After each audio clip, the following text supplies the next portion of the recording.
Hey guys, it might be a few more minutes. That's a relative map of the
Welcome to the audio conferencing center. Please enter a conference ID followed by pound.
Hello, is someone running the meeting?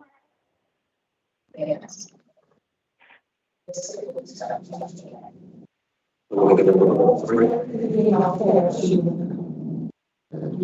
Last year, meeting was on.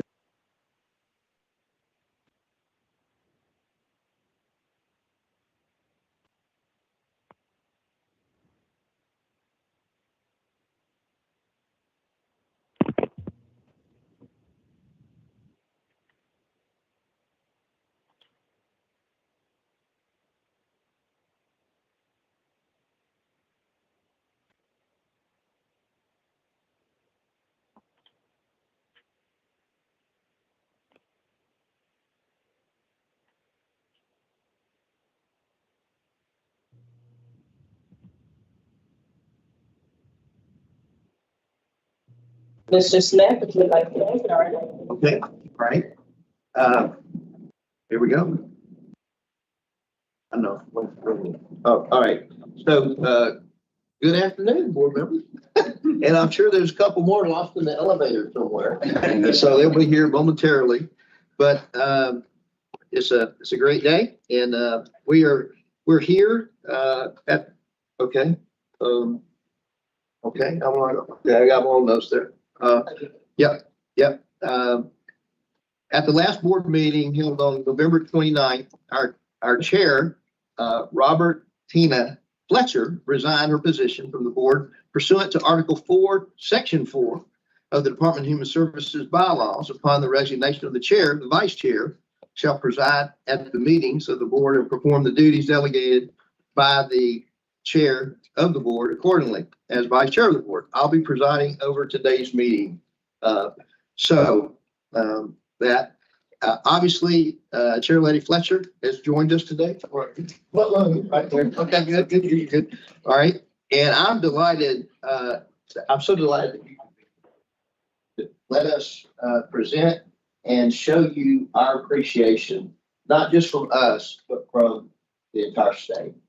And so I know there are several tokens that we're going to give you to show you appreciation. I've got a commendation that I'm going to read just a minute, but I thought I'd take this opportunity to just say just a couple of things. If I get to my notes here. You're a special lady. You are a beautiful person, but also, it's wonderful when people are beautiful on the outside, but it's more important in my mind, or as important, if they're beautiful on the inside. And that's why I just want to say a couple of things. Here you are, you're a medical professional. You got more degrees and letters behind you than most people ever thought about. You served 4 governors. I had to look back and see how many governors you served. Somewhere between 6 and 7 commissioners. Not sure where that stopped, but for 20 years.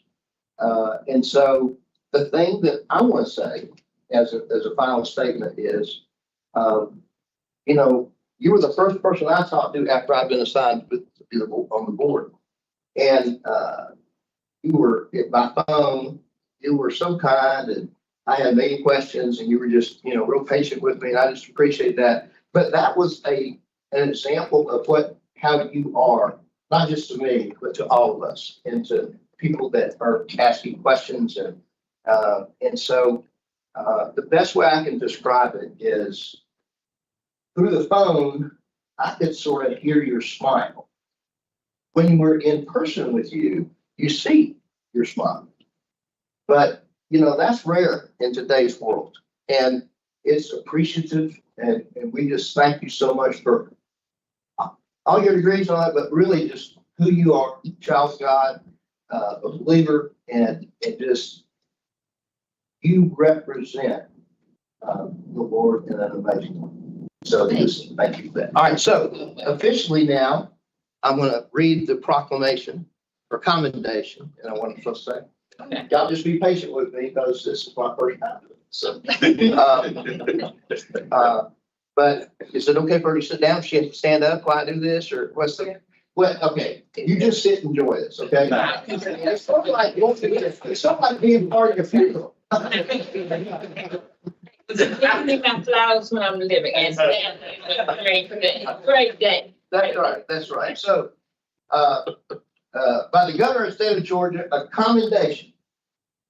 Mrs. Robert Tina, if I said it right, You did. Fletcher has faithfully served the Board of Human Services for 20 years in her capacity as the chair of the Board of Human Services over the last 14 years. And she's provided oversight and guidance to many, many programs that serve the citizens of Georgia, including aging services, child support services, and family and children services. And whereas Ms. Fletcher is the proud mother of 3 children, Kimber Regina, Gerald Stephen, and Donnie Justin, and an active member of the First Baptist Church of Warner Robins, Georgia, was born and raised in Americus, Georgia, where she bravely participated in the civil rights protest, and was one of the four African Americans to integrate public schools there. That was in the Deep South, as they say. Whereas Ms. Fletcher earned degrees, here's all these letters, in biology, chemistry from Mercer University, in pharmacy from Executive University, a Master's of Science in Administration and in Business Administration from Georgia College, and went on to serve patients at the Houston Medical Center for 38 years, becoming the Director of Pharmacy in 1978.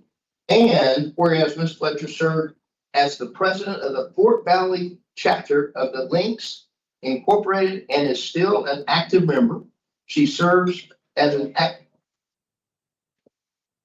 that's what means. Yeah.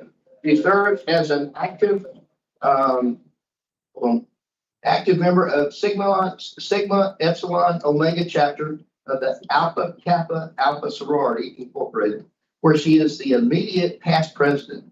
And Ms. Fletcher has served the people of Georgia in numerous community, professional, and social organizations. And it is an honor to recognize her for her contributions to the state. Now, therefore, Ryan P. Kemp, Governor of the State of Georgia, do hereby commend Robert Tina Fletcher. And this day, he signed it on February the 14th, 2020. So, congratulations.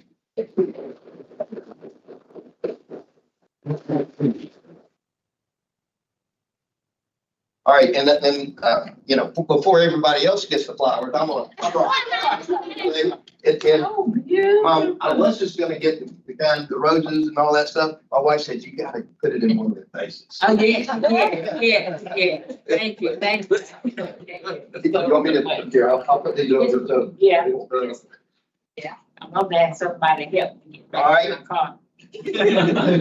Next, Commissioner? I'm sorry. You want to do that? Why don't you do that? Sure. Okay.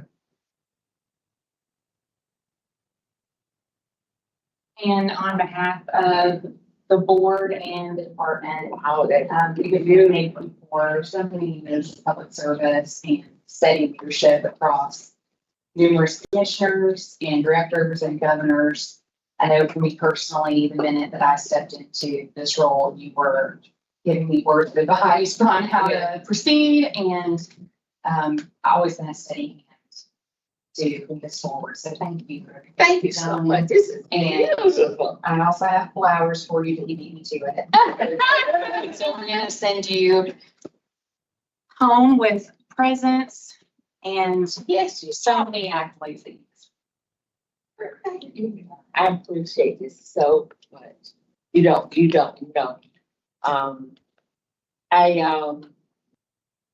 This board means a lot to me, and it's one of the highlights of my life. And very proud to have been able to serve the citizens of Georgia for as many years as I did. Through the highs and the lows, and as I was speaking to somebody not too long ago, and I was saying, if I could think of the lowest time was when we had to cut the budget. And we didn't have any money, and we had to decide which agency was gonna get what. And they brought it forward to the board to approve. And everybody had sometimes their little niches. We used to be a 15 board, a member board. Yeah. One for every congressional district, and of course now it's 9. It was all the reorganization and everything. But the proudest moments that I've had is when we recognize the people, the foot soldiers that do the important work for the people of Georgia, for the children, for the families, for the aged, for those people who cannot, speak for themselves. And I love the work. I think it's great. I think we do a great job. We don't get enough recognition, I don't believe, for what we do. I believe it's hard work, not enough pay. But I just applaud the agency and what you do. And I say thank you from the bottom of my heart. You did have to do.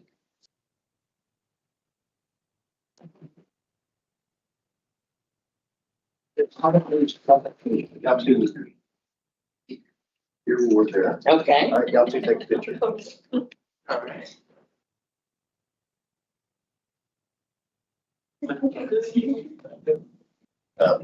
Beautiful.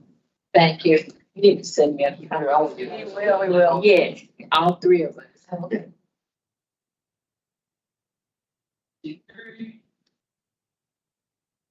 Thank you. I appreciate Yes, it ma'am. very much. And I'm not gonna stay here for me. Right.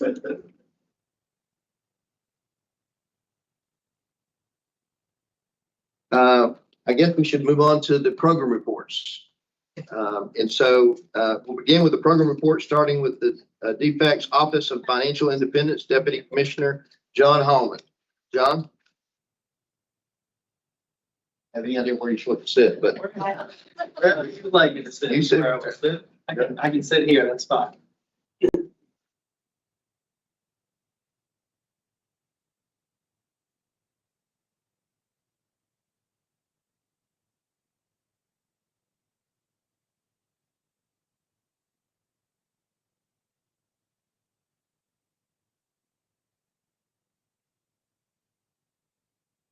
Commissioner, board members, as he said, my name is John Hallman. I'm the Deputy Commissioner of the Office of Family Independence.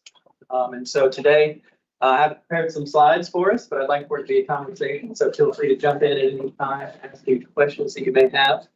On the next slide, you'll see, in 2023, a real big focus of our office was hiring. And my field director at the time, every meeting, he would start with hire, hire, hire. He's like, what are we doing this week? Hire, hire, hire.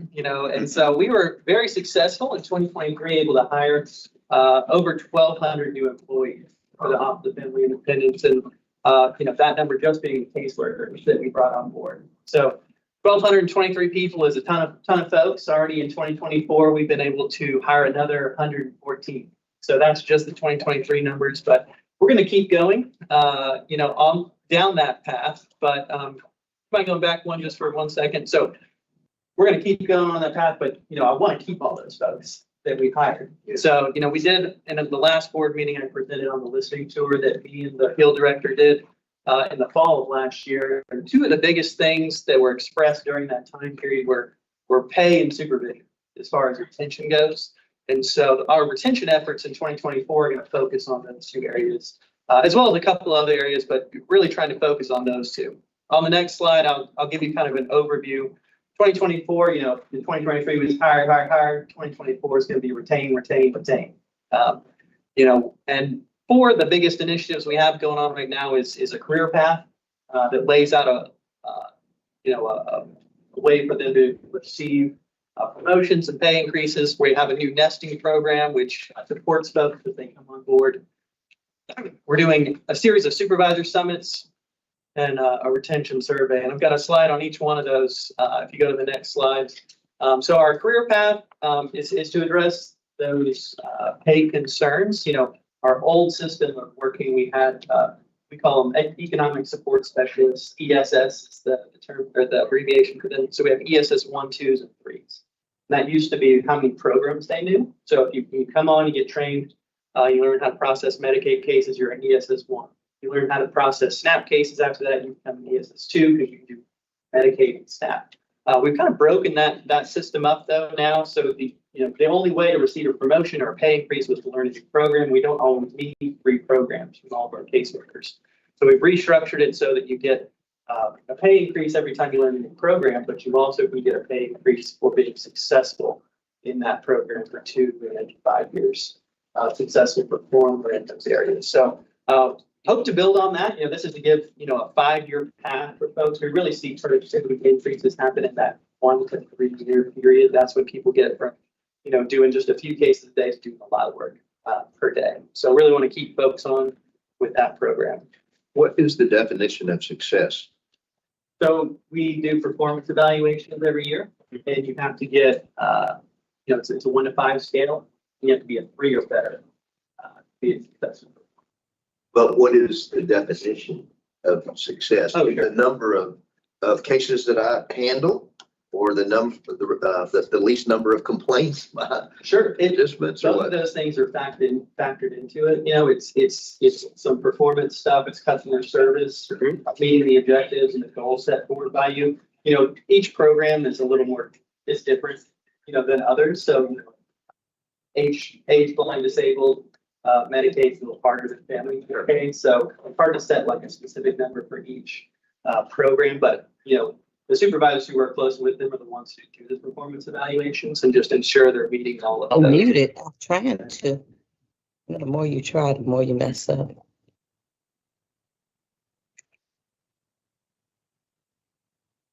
So it is tied to being successful. So in a number of areas of being, providing good customer service, meeting expectations. So they're both quantitative and qualitative factors in your assessment. Correct. Are those shared so that we have a good sense of their expectations for them? They are. Both quantitative and qualitative. They are. So we have our supervisors. There are quantitative numbers that trigger a conversation with supervisor if you're not meeting expectations.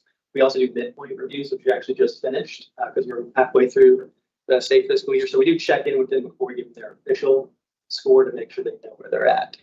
You have I was looking at your slides. Do you have a mentorship program?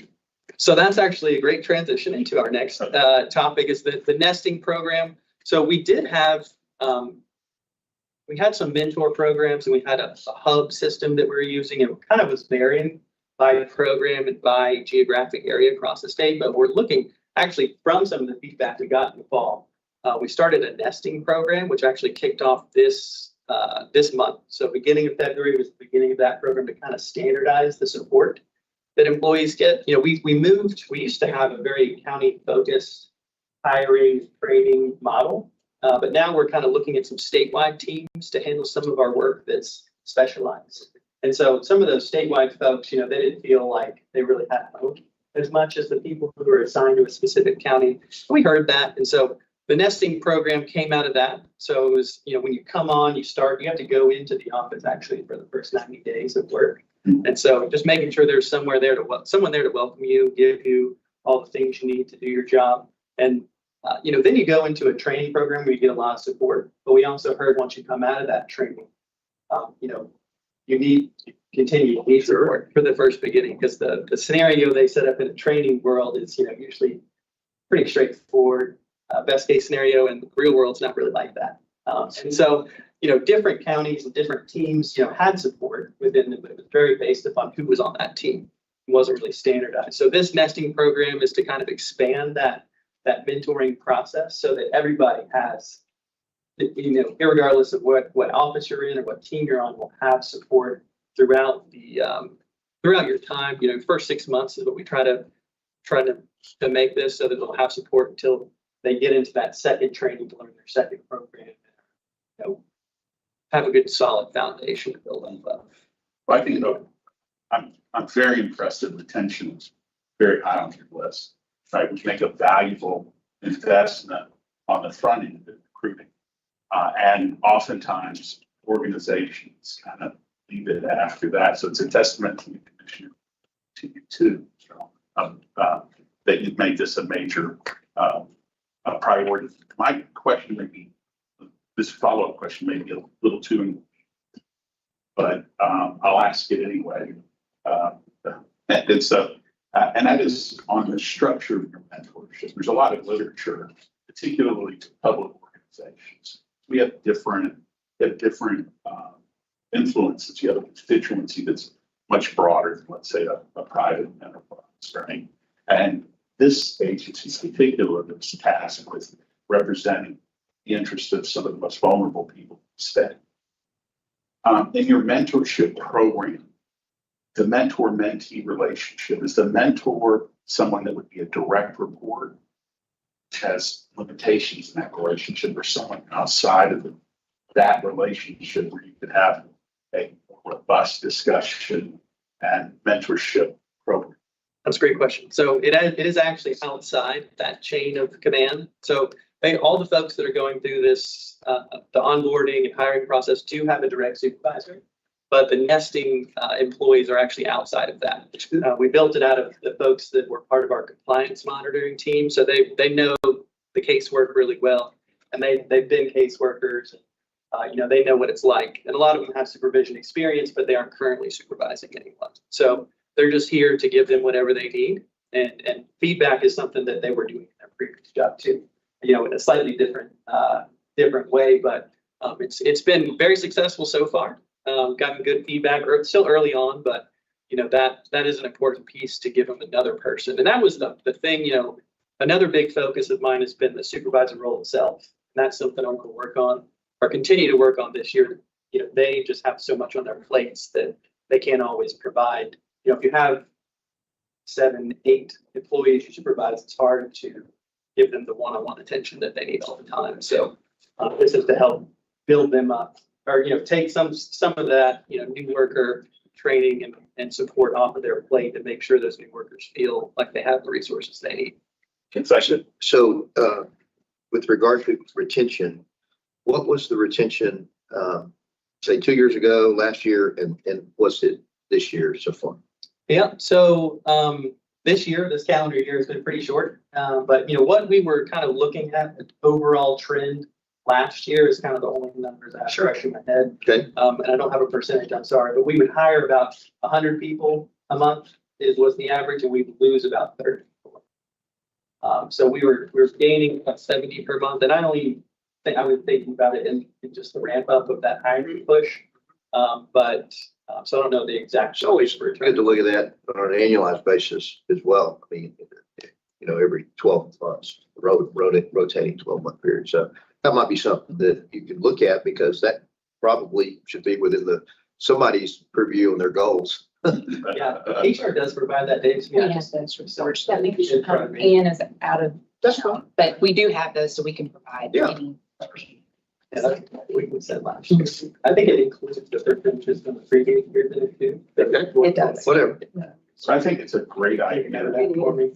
And if there's anything we can do to help, anyway, not having help. But I think that your most valuable resource by far goes home at night every day. And what we can do to help retain them, we will do it. Something that I'm committed to. I know my colleagues are. They are our most valuable resource. And I think we are seeing that over the past few years, as the governor and the legislature have increased state employee pay across the board, that is definitely that, and other factors like these new initiatives are definitely showing improvements in our attrition rates, the ability to keep good employees. So, but we'll circulate those reports for you, because we do have some recent ones that have good numbers. Not looking for any number. I mean, just as you report on it, I think it's a healthy thing to just share those numbers. For sure. And I did it again too in those graphs that we have, but we were around like 1,500 paid workers, and now we're closer to 2,100, 21 and a half. So really been able to add a lot of folks over the last year. It's a big increase in a single year. And how many more do you have to be at 100% staff? I would like to have between 2,500, that range-ish. So we're getting close to that number. Really, honestly, the biggest capacity driver is how long I can stay in here. Like I was saying, when we see a big productivity increase after the first year. So, if I could keep 2,000 caseworkers in 5 years. I would need less Yeah. than if, we're always gonna have, we're such a big organization and, that increase happened during a time where we had the most work we've ever had. We were dealing with once in a lifetime kind of unwinding situation. So it was a tough time to be a caseworker. So being able to see, the total number go up and, That's good. I'm very proud of this. They did a lot of work, a lot of great work in the field. Yeah. And so that's why I'm trying to, keep that good work around through these retention efforts. We mentioned on the next slide, you'll see, I mentioned too, the supervisors are also a big part of, that interaction, keeping that caseworker around, having them feel supported. So, during the pandemic, it's hard to do trainings, but we're just recently starting back up some skills building. We're calling supervisor summits, but they're little mini conferences that we have. We did one at the end of January. There's actually one happening right now as we speak. I'm going down there tomorrow to do the closing of that summit. And there's another one, they're 2 days. So there's one today and tomorrow. And then another one happens Thursday, Friday. So I'm gonna do the opening on Friday and then closing tomorrow of the previous one. But in these supervisor summits, they're to build the skill set of those folks that supervise our caseworkers. Again, I think it's the hardest job in OFI, but we're giving them additional skills. The HR part of the job is really tough. They have to deal with, sometimes entry level folks who aren't usually, aren't used to kind of the office or workplace. And so we do some of that stuff, help them build up the skills around dealing with HR related issues. And our gateways are integrated eligibility system. So like managing, we let the caseworkers kind of do their dashboard and manage their day, or their caseload a little bit themselves. So teaching them how to manage their caseworkers through that process. And then some customer service stuff, how to deal with clients and their employees, and then, having those difficult conversations, which you really do need to provide coaching and to their staff. So that's been really great. I went to the one in January the whole time, and it was an excellent program. Our training and professional development team does a great job. Where are they located? Exactly. So it's in Macon at the Methodist. Methodist Children's Home. Okay. It's a great location. Yeah, and it's good to, support an organization like that. That's good work for the other half of DFACS. So that'll be fun. Go down there tomorrow to see all those folks and address that group of people. On the next slide too, we did this listening tour last fall, but we want to continue to get feedback on a regular basis. So we're piloting we're calling it the STAY survey, but it's a retention survey. How are things going? You have resources you need to try to get feedback. There's some, rate on a scale or some open-ended questions for folks to be able to give feedback about. Some of the questions are about me. How's leadership doing? So looking forward to get continual feedback. We're going to send it out to a smaller group where we just actually finished getting feedback from the first pilot group. And we're going to send it out to a bigger group in March and April. The idea is to keep it going. So we're continuously getting feedback and finding ways that we can improve. So any more questions about that retention effort and trying to go through? Okay, so following this, I have the bar graphs. On the next slide, you'll see kind of walking through some of the data, and I like to kind of tell the story. I think I'm going to change a little bit of this maybe next time around, but I like to keep this in from previous administrations. Unduplicated families served. You see the jump in the very beginning of that was when we added the CHIP program. Teach for Kids wasn't being counted accurately, so that's when we see that jump. But we have seen kind of a gradual decline. I like to give the disclaimer here that the vertical axis has been manipulated slightly so that you can see the change here. So, pandemic peak, we were around 1.6 million families, and now we're down to like 1.37. So it's not as dramatic of a decline as it appeared by the graph, but that is, we have seen some drop off in Medicaid cases, which I'll hit on later, and a little bit in SNAP as well. But that's, in my opinion, part of the public health emergency. Unwind is just getting back to the normal there. On the next slide, you'll see caseload size. So caseload size is a factor of unduplicated families divided by our workforce. It's going down a little bit, but if you look at the next slide, this is kind of one of the slides I think I'm going to change coming into our next one and talk about the number of caseworkers that we have, but how it calculates them is based upon whether or not their toggle is on in our system, which means they can be assigned work. And I have a large group of folks that have their toggles turned off so they can work on special projects for me. Like a group of almost 200 people. So that's why it's not 100% accurate here, and it doesn't tell that story that I was talking about of the gradual increase in caseworkers that we've seen. We also had a big hiring push towards the beginning of the year and brought on a lot of folks for Medicaid redetermination. I did cross training for 130 of those in January, which is why you see that dip from December to January. It's because they're all in training, so they didn't have their toggle on. But I'm working on building out a better database of our employees and what programs they're trained in. So either next one or the following one, I'll have some better staffing data, I think, for you. On the next slide, we get into our program specific data. This is SNAP issuance. Again, the vertical axis is a little bit truncated, so it shows a more dramatic story than it really happened. We have seen a slight decrease in the number of folks in the SNAP program, which is why you see it go down in the early part of this year, and then the fluctuation is very minor in the middle. I think the peak over there is below 300 million, and we're still at like 2.6, or I'm sorry, 260 million. Is the last data point January 24? Correct. Correct. So I actually asked them to not do that with the vertical axis, and they were all flat lines, and it didn't tell any story. So it's hard to show, such big numbers, but I did want to see kind of the little ups and downs that you see here within the SNAP program. On the next slide, this is SNAP families. Again, this one isn't truncated, so it does show a little bit of a flatter, that's the story there. I think on the next slide, I'm going to change, no, staying with SNAP. Still very high workload in, so you can keep going, Emma, sorry to mess you up there. So high renewal workload is still happening. We are seeing that kind of taper off now, which is great. But a lot of people staying in the program. So the bigger numbers you see are the renewals we processed in the blue bar graphs. There are application numbers. How often do they have to renew? So that's a great question. We actually just changed that. So policy allows for two different models.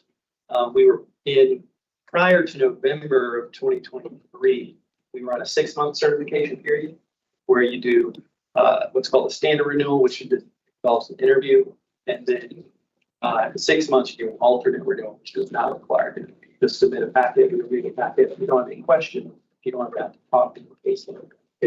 But FNS allows, or SNAP policy allows for a different model, which is a 12-month certification period with a periodic report at the 6-month point.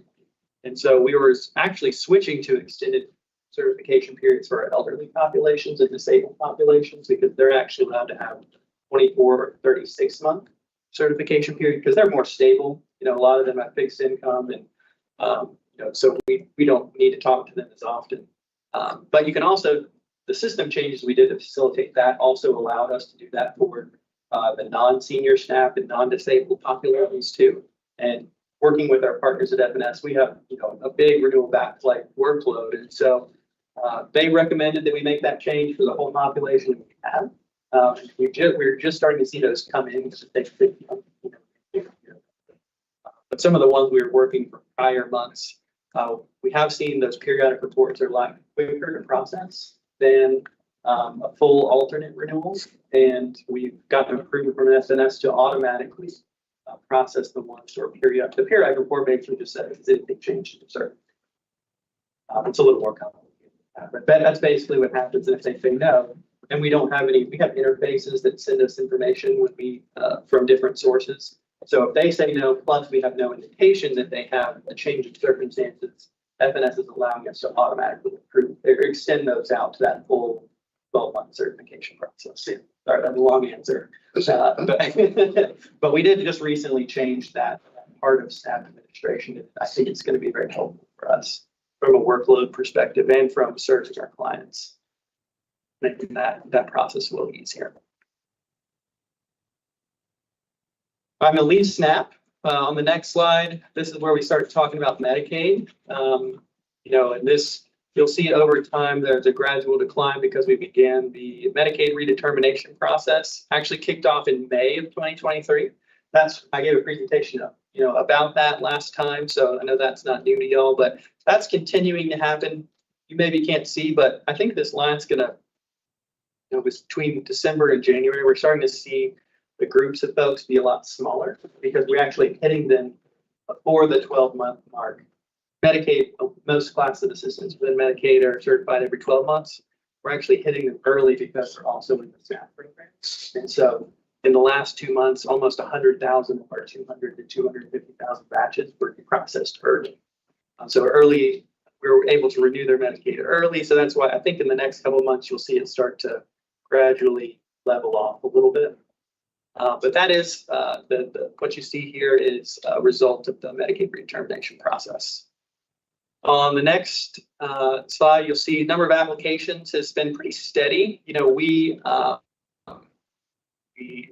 for the Medicaid redetermination process or that kickback in, we were getting about 50,000 applications per month. And now you see this number is over 150,000. It stayed there for about a year. So very high workload in Medicaid. That's all I have to say about that one. The next slide, we're transitioning into the TANF program. TANF program, this is the issuance, has declined. And if you go to the next slide, you'll see that's because our population is kind of also, slowly gone down a little bit in the TANF program. Not dramatic though. I don't really have much else to add other than it's been a slow tapering off of the number of people in that program. We did see a larger dip when the work requirements came back for that program, but that was July of last year. I mean, that's a good thing, Or that year people before. are coming off of it, correct? It is, that means the economy of the group, it could be a factor. don't need it. That's a piece of it. Yeah. I think on the previous slide, the issuance per family is not a huge amount of money either. So it's good that folks are, getting off that early, when the economy is improving. We have a pretty great economy right now. So that's always good news for folks to not need government assistance. I think the next slide is my last one. This one just talks about applications approved and denied within that program. And it's very easy to apply for all of our programs at once because we have that integrated eligibility system we talked about. So, these denial rates seem extremely high compared to the approval rate, but that's just because the requirements for TANF are much stricter than SNAP and Medicaid. So a lot of people say, let me be considered for all programs and higher denial rate in the TANF program. But that was my last slide there, last piece of data. Any questions for me? Thank you, John. Okay. Thank you so much. All right, I think next we'll hear from DPEC's Deputy Commissioner, Child Welfare, Mary.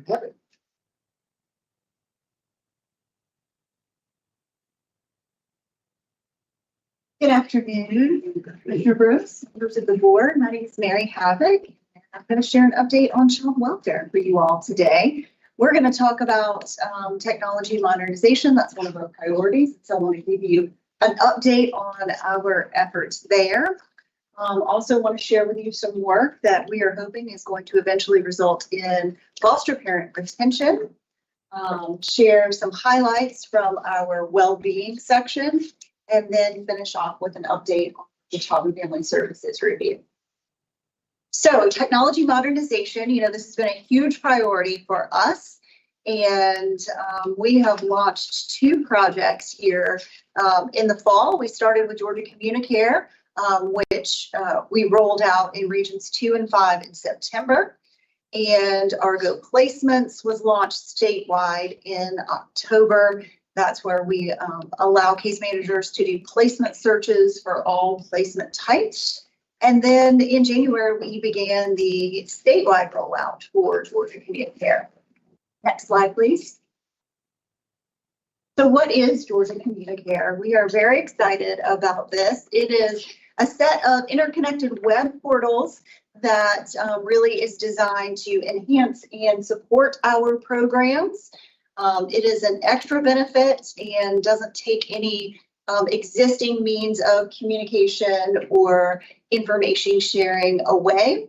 It is designed to serve three primary user groups: our CASAs, foster parents, and parents, and allows each of those groups to access the information in Shines, which of course is our system of record, and that they're legally entitled to. And we began the statewide rollout in January, and we have already completed onboarding for the North District and Metro District, and are currently onboarding South District. So a pretty robust rollout schedule for us with this product. Next slide, please. So this kind of shows you each of the entities and how they can communicate with each other. Before Georgia Communicare, these three groups did not have any means to directly access data and documents from Shines. Instead, they had to request them from the case manager, which often caused a delay and a backlog of information. They can still request them, but they have this option for on-demand access now. Next slide, please. So the other things that they can do, besides get the information they're legally entitled to out of Shines, these parties can also chat with each other. And you'll notice from the graph before that the case manager is part of the groups that has access, and they can upload documents and share them. So let's say, for example, the foster parent got the child's report card. They can upload that document into the chat. The case manager would view it, verify that it was indeed the report card and it was for that specific child. Then they would approve it. It would instantly go into Shines, right? And then be available for the parties to see. So then the CASA could instantly see it. And with one click, we've got it filed into Shines. Amen. Where yeah, we're excited about that.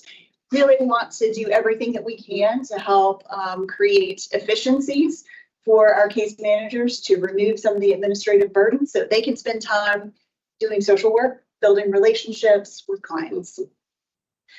They also have the opportunity to create calendar appointments. This is a feature that I'm really excited about. So they can create it and then opt in to get reminders, including text message reminders, which I think is wonderful. I know that I don't know I'd make it to the dentist without text message reminders about those appointments, right? So we're creating that for each of these parties, including the parents that are working towards reunification goals. In addition, there is the contact information for the child's case manager, supervisor, and county director in case any of these parties needed to access that information. It's right there and available for them. Next slide, please.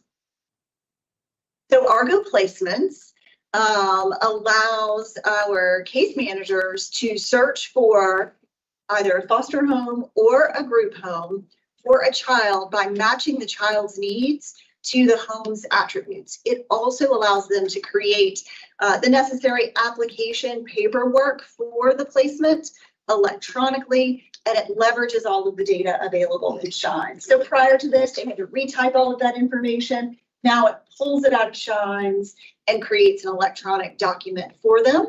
They will get a detailed list of the search results that show the best fit for that child. Any AI one up?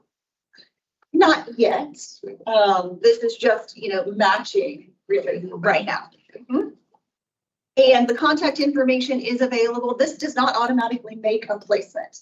This suggests what the best placements are. We believe that real communication between two humans needs to happen to actually make that placement to confirm that it is good, but we want to create the best starting point for case managers, which they don't have now. And then, of course, the shareable application that they can then just email over to the resource. Next slide, please. So what's on the horizon? We've got an app that is almost ready for Communicare. So we are super excited about that and making it even easier for each of the parties to use. We are working on an onboarding and reevaluation portal for foster parents and prospective foster parents to make that process a lot easier, allow them to track where they are in the process, submit all of the required documents to us electronically.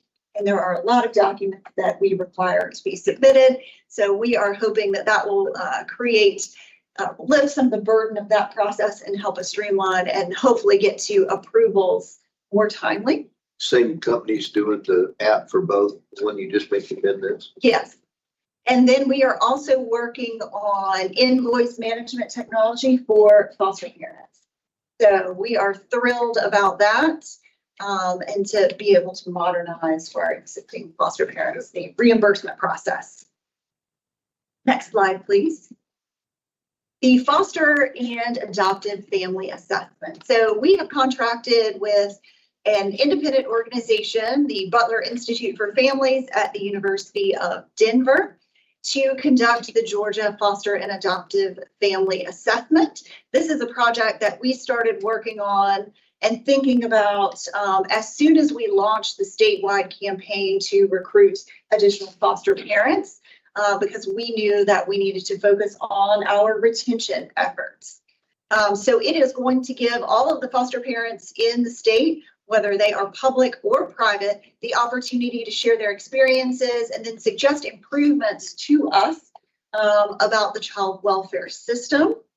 We didn't want to assume that we knew what it looked like to be supported without giving foster parents to tell us what that looked like. So this is going to include a survey for foster parents and then follow-up focus groups and interviews with foster parents.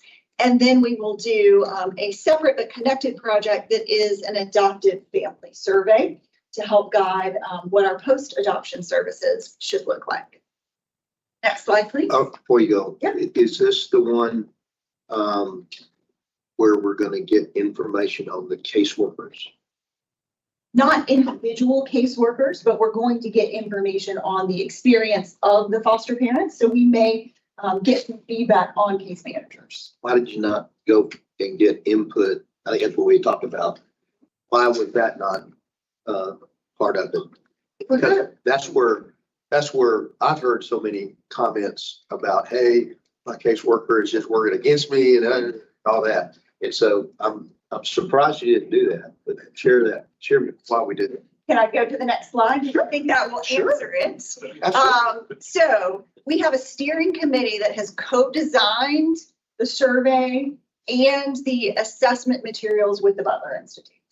So our steering committee includes public and private agency foster parents, relative and non-relative foster parents, public and private agency staff. We've got public and private agency association representatives, as well as adoptive staff. We are also really pleased to have 2 members of the Senate Foster Care and Adoption Study Committee members on it. So we have allowed our steering committee members to work with the Butler Institute on this initial survey.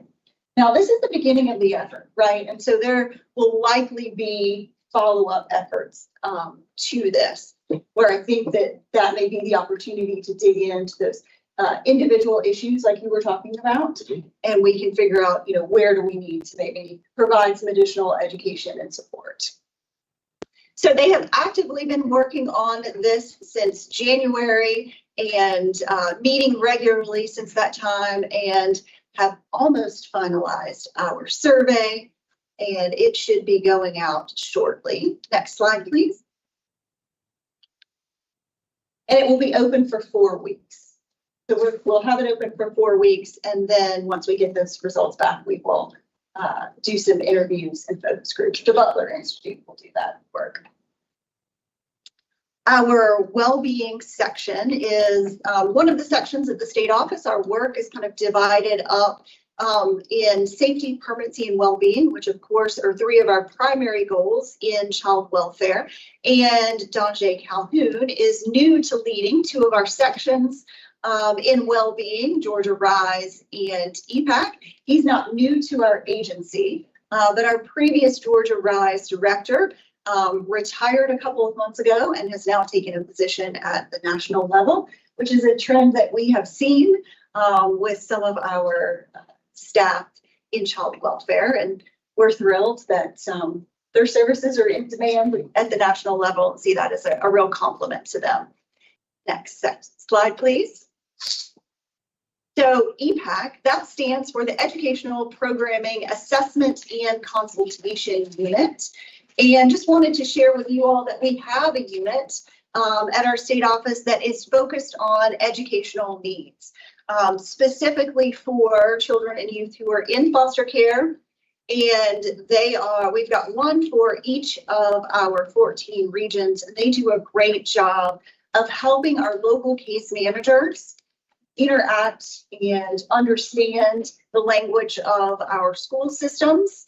So they act as liaisons, help with IEPs for students that have those, make sure that educational evaluations get done, and really help in partnership. If a child in foster care needs tutoring, this is the group that's going to help arrange that so that we can help catch them up if they enter foster care and they are behind in education, which is fairly common.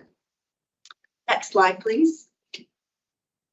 So the Georgia Resilient, Youth-Centered, Stabled, and Empowered Program, or Georgia Rise, is also known as the Independent Living Program. The Georgia Rise name comes from the participants themselves. They chose that, and it provides support for youth who are ages 14 through 21 to really prepare them for adulthood.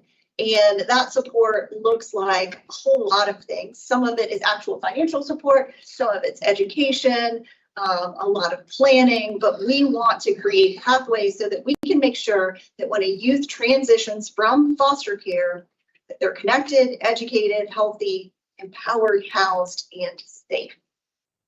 Next slide, please. So in federal fiscal year 22, 78% of youth 18 and older elected to remain in or return to foster care in Georgia, which we are pleased about. Of course, we want that number to be as high as possible because there is plenty of research that has shown that youth who participate in extended care, so that means that after the age of 18 or at the age of 18, they voluntarily sign themselves into foster care, that they have better outcomes. Higher graduation rates, higher employment rates, increased supports and connections, lower rates of homelessness, and lower birth rates. Next slide, please. So I'd also like to tell you about the Education and Training Voucher Program. So this is a program that supports post-secondary educational needs of youth who have experienced foster care. They are not required to have voluntarily signed themselves back into care in order to be eligible to receive ETV, but they must have been in foster care for at least 6 months and in care at age 14 or older. And this program supplements other types of financial assistance to older youth. And last year we dispersed $1.7 million to these youth in post-secondary educational expenses, everything including tuition, books, on-campus housing, computers, printers, so all kinds of supports. And we had 9 students in 2022 that graduated with bachelor's degrees from all kinds of public and private universities, as you can see listed there. Next slide, please. So each year in October, we identify prospective high school and post-secondary graduates and host an annual celebration of excellence to highlight and celebrate the academic success of youth in our care. Last year, we had 190 students who graduated with a high school diploma or GED. Most of those, 172, were high school graduates, and 42% of them had a desire to attend either college or join the armed forces. we are excited and actively planning for this year's celebration of excellence. It is going to be June 25th through the 27th, and the luncheon will be on June 27th. We'll be sharing more information about that, but I wanted to share the date with you all, and we will send a calendar hold for you so that you have that information. So moving on to our Child and Family Services review and an update on it. We have received the statewide child welfare data indicators from the Children's Bureau. This is based on information that we send to them, that we collect from individual cases. We send it to them, and then they compile this information, compare us to other states, and then send it back. I have shared this information before. We usually get it twice a year. So wanted to share the latest with you. This is technically from August 2023, but we didn't get this data until January. So it is hot off the presses. The reason for the delay is because our federal partners have instituted several more data elements that our case managers are required to collect.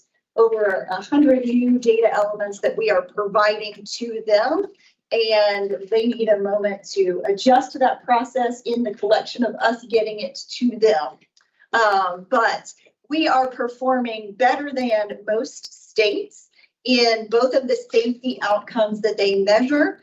That is the maltreatment in care and recurrence of maltreatment, along with the permanency outcome of placement stability. We are performing the same as most states in reentry into foster care and performing worse than most states. I'll add it's slightly worse than most states. If you look at the graphs there, we're not too far off from what the average is related to permanency. However, this is an area that we recognize that we want to see some improvements in. And so we are focused on that. The permanency measures are in 3 different cohorts: permanency within 12 months of a child's entry into foster care, permanency within 12 to 23 month stays, and then the 24 plus month stays. Next slide, please. So the data that we just looked at is part of what is considered for our Child and Family Services review. There have been 4 rounds of these reviews since they started, and each round lasts 4 years. And within each round, every state in the country receives a review. Georgia happens to be one of the states that is in year 1 of each of these cycles. So we are early in each of the cycles. It is an incredibly comprehensive process.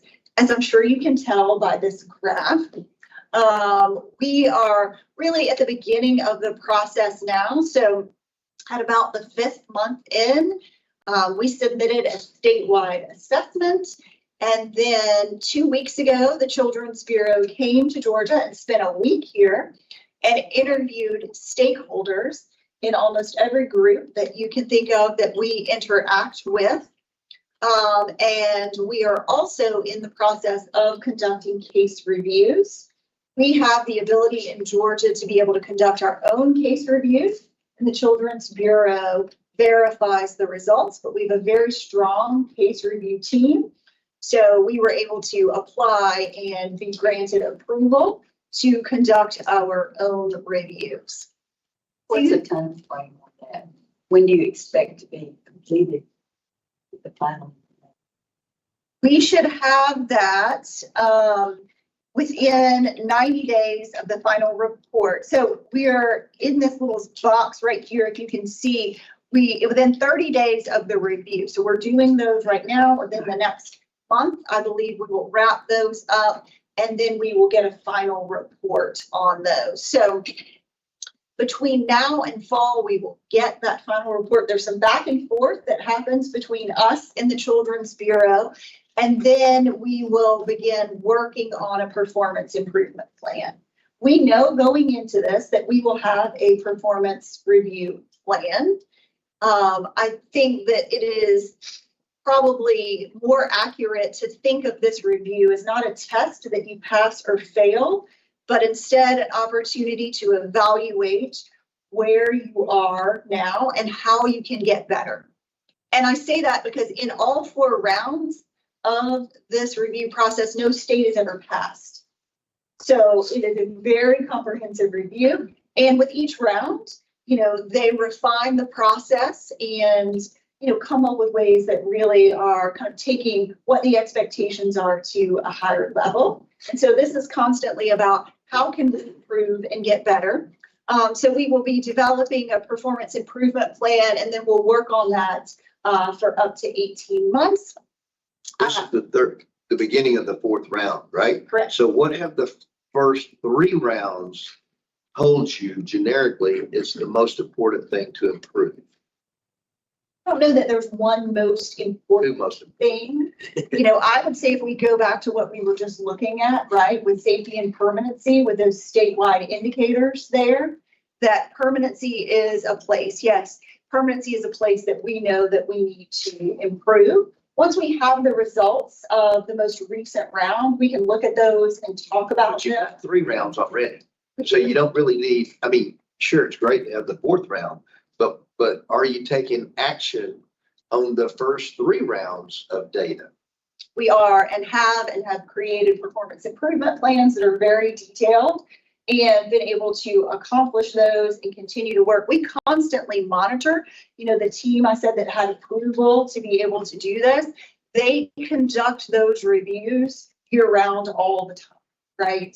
And the Child and Family Services Review has many outcomes that are divided really into those categories of safety, permanency, and well-being. Next slide, please. So I just wanted to highlight a couple of things from the stakeholder interviews. I felt like that it was really a wonderful opportunity to hear from an outside source who interviewed people from all over the state. So they were actually in this building conducting interviews, but thanks to the technology that we now have available, they could talk to people all over the state. So we did a virtual and in-person combination. And some of the highlights that they noted for us were the knowledge and experience of some of our more senior staff, the knowledge and enthusiasm of some case managers and supervisors and foster parents. And then they noted some system needs. I'll tell you, we didn't hear any system needs that we didn't already know about. And so that was a good thing for us. And it was really nice to hear some strengths from a statewide perspective. We certainly hear strengths, but a lot of the reviews that we conduct are in specific geographic locations, right, when we're doing those. So it was nice to hear a statewide view. So we know that, related to permanency, we are having frequent and timely court hearings. We've got some good foster parent training out there, field practice coaches and legal training.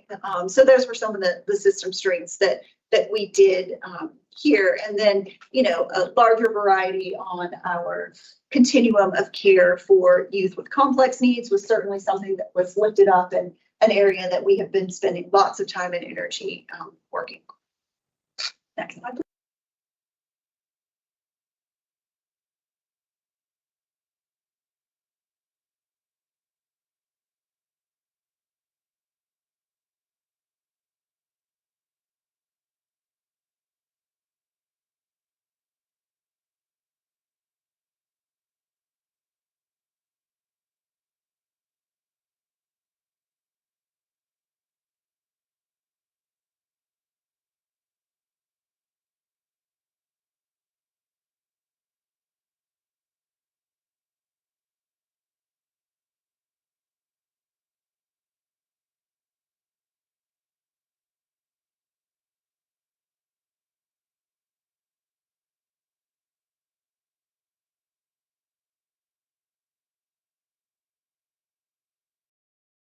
So that we have context is both how we're doing on that metric over here and how we do relative to our peer states, for example.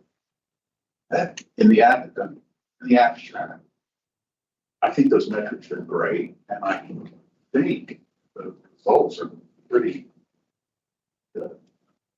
So, I think having that context would help us help you in that regard. And then on slide 37, you have the reference to college. Would that include planning or to Votex? It would. Right. Yeah, thank you very much.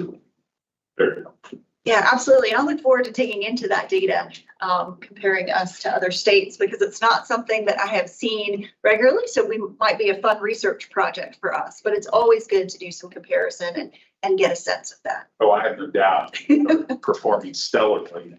It'll put to shame the rest of the state. Well, thank you, Mary.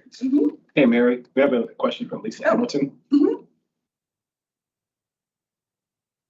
Lisa, you're on mute.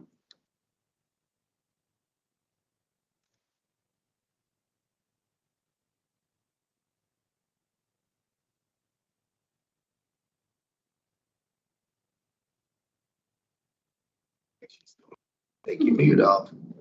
How about that? Can you hear me now? Yes, we can. Yay, okay. So I'm so excited about the two programs, the Georgia Communicare and Argo. I think those were wonderful. We're making strides. I'm curious about the rollout. And I'm curious if I'm in the Northern District or not, but what is the process of rolling those programs out?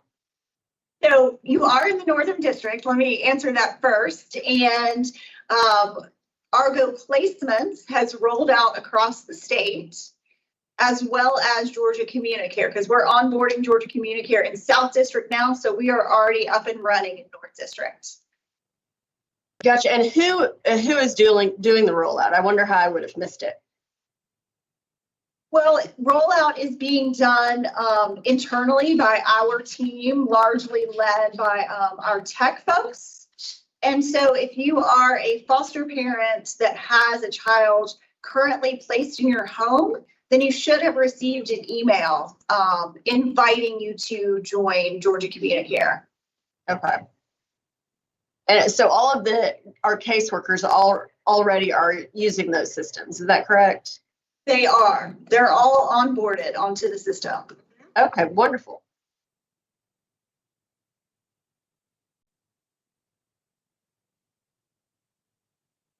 In slide 31, under the Georgia Foster and Adopted Family assessment with the Butler Institute, did I hear you say that on the steering committee there were 2 state senators? If so, I'd like to know their names. So we have 2 members of the Senate's Foster Care and Adoption Study Committee. One of those is a state senator, and that's Senator Kim Jackson. And the other one is Bob Bruder Madston, who is the CEO of FaithBridge, that's also serving on that committee. All right, thank you.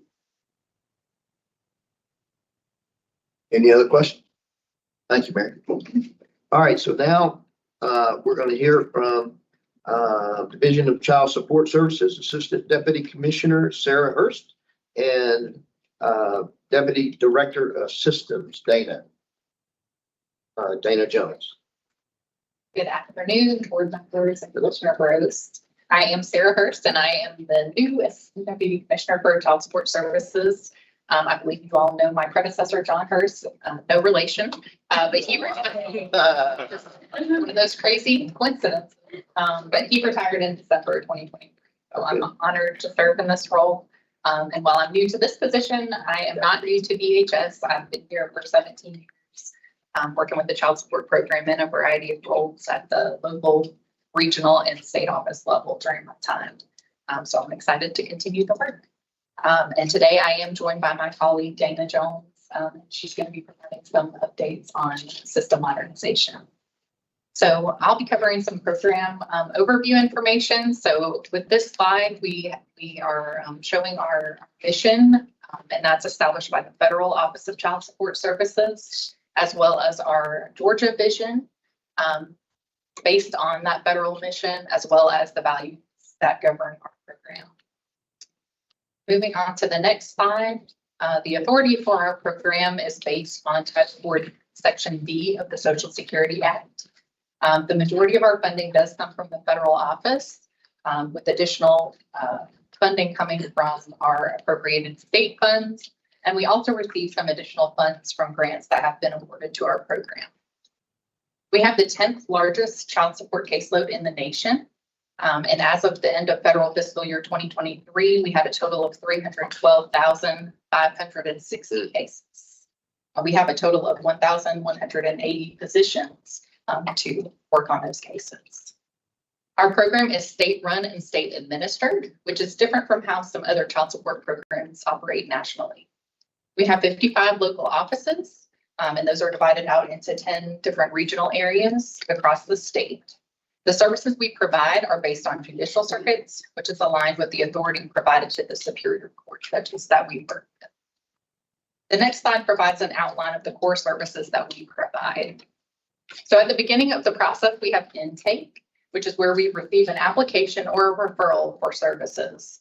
And customers can apply one of three ways. They can apply in the office, through the mail, or through our customer online services portal. After intake, we ensure that we have good employment or residential information for the non-custodial parent, and then we move on to establishing paternity. And as you all know, we've had, of course, a really strong focus on paternity the last several years, and we are required to achieve 90% in paternity establishment. Once paternity has been established, we move towards court order establishment. And years ago, child support was calculated based on percentage of the non-custodial parent's income only. But we now operate off of the shared income model where both parents' income is taken into consideration. And certain expenses are also taken into consideration, such as work-related childcare expenses, as well as health insurance. Court-ordered child support payments must come through our state's disbursement unit, which in Georgia is referred to as the Family Support Registry. And for those parents who do not make payments according to their court's order, we do proceed with enforcement actions, which can include administrative or judicial actions. We also have a review and modification process, and that's for orders that are at least 3 years old. However, this process does not guarantee an increase or a decrease in the support amount, as the review may result in a no change order. Many of the parents that we work with, they have a variety of barriers that may prevent them from being able to support their children as they would like to.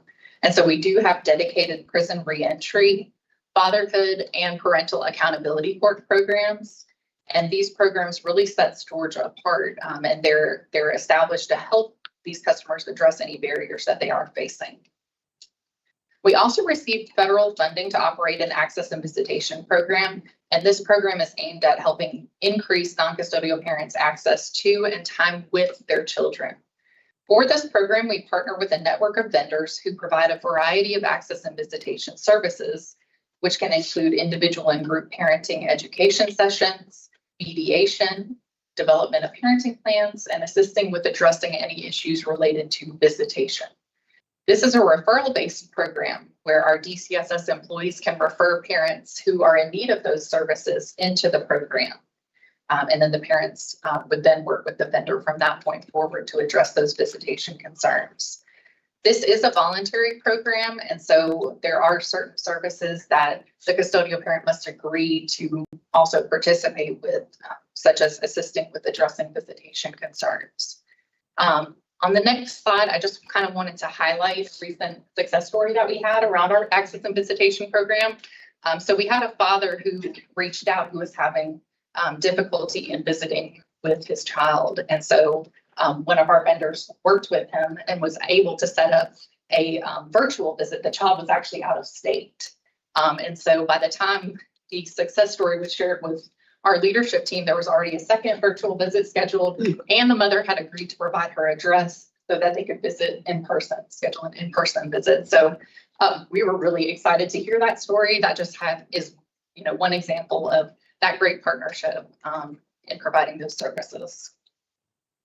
So all of the services I highlighted on the previous slides, we've been working on those with what is now a 30-year-old case management system. And so my colleague Dana Jones is going to provide some updates on where we are in moving towards modernizing that system. So I'm going to hand it over to Tucker. Sarah.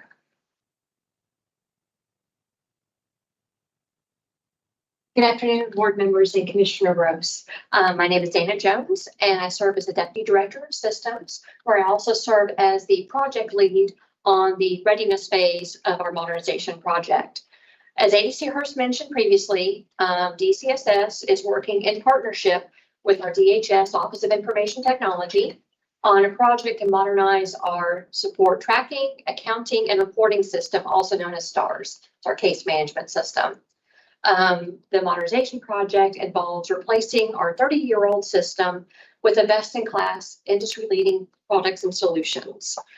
We do expect that the modernization effort will provide increased automation for more efficient and timely processing of cases, provide a lot more employee support, which will help our retention and training for new employees, increased accuracy of data, and most importantly, improve support to the families that we serve.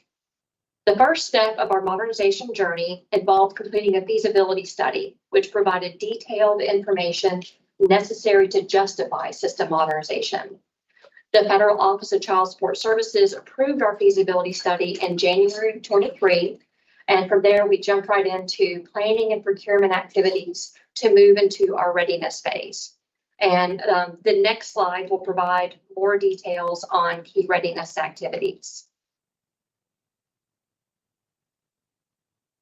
So DCSS has partnered with vendor North Highland in September 2023 to support our 12-month readiness phase activities. We have 6 concurrent work groups working on modernization readiness activities, and we refer to those groups as work streams. So when we talk about work streams, it's just different groups that are working together.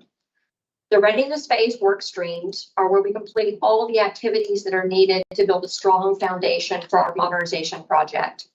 We're focused on developing our people and processes through business process reengineering and organizational change management. We're developing procurement documents that clearly define our modernization project needs and future system requirements. We're developing a federal funding request that provides federal OCSS all information needed to ensure approval of our 66% matching funds.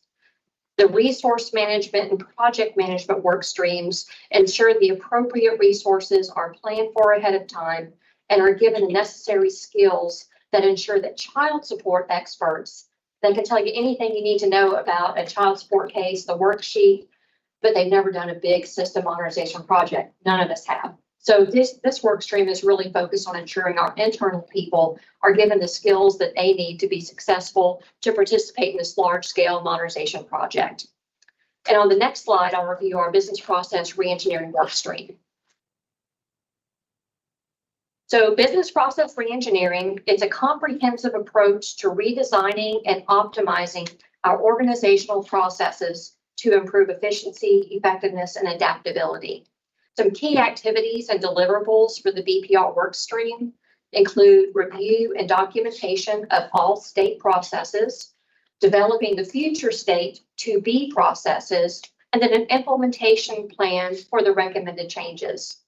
And the next slide, I'll review our organizational change management work stream. So organizational change management is the human element of organizational change. It involves applying a people-focused structure to business transitions. We've been working with the system for 30 years. This is going to be a huge change for our people. We recognize this, so we're trying to put things in place now with organizational change management to really guide and navigate our people and our leaders through this change. So some key activities and deliverables for the OCM work stream include DCSS leadership team training of change management principles, communication plans, coaching and training plans, and resistance management plans. And then our next slide is going to review our procurement work stream. So we're creating documents to procure the services of 4 different vendors that support the system modernization project. We're going to have a project management vendor, a design development implementation vendor, and a quality assurance vendor. And we're also working in partnership with the Georgia Technology Authority to procure an independent verification and validation vendor.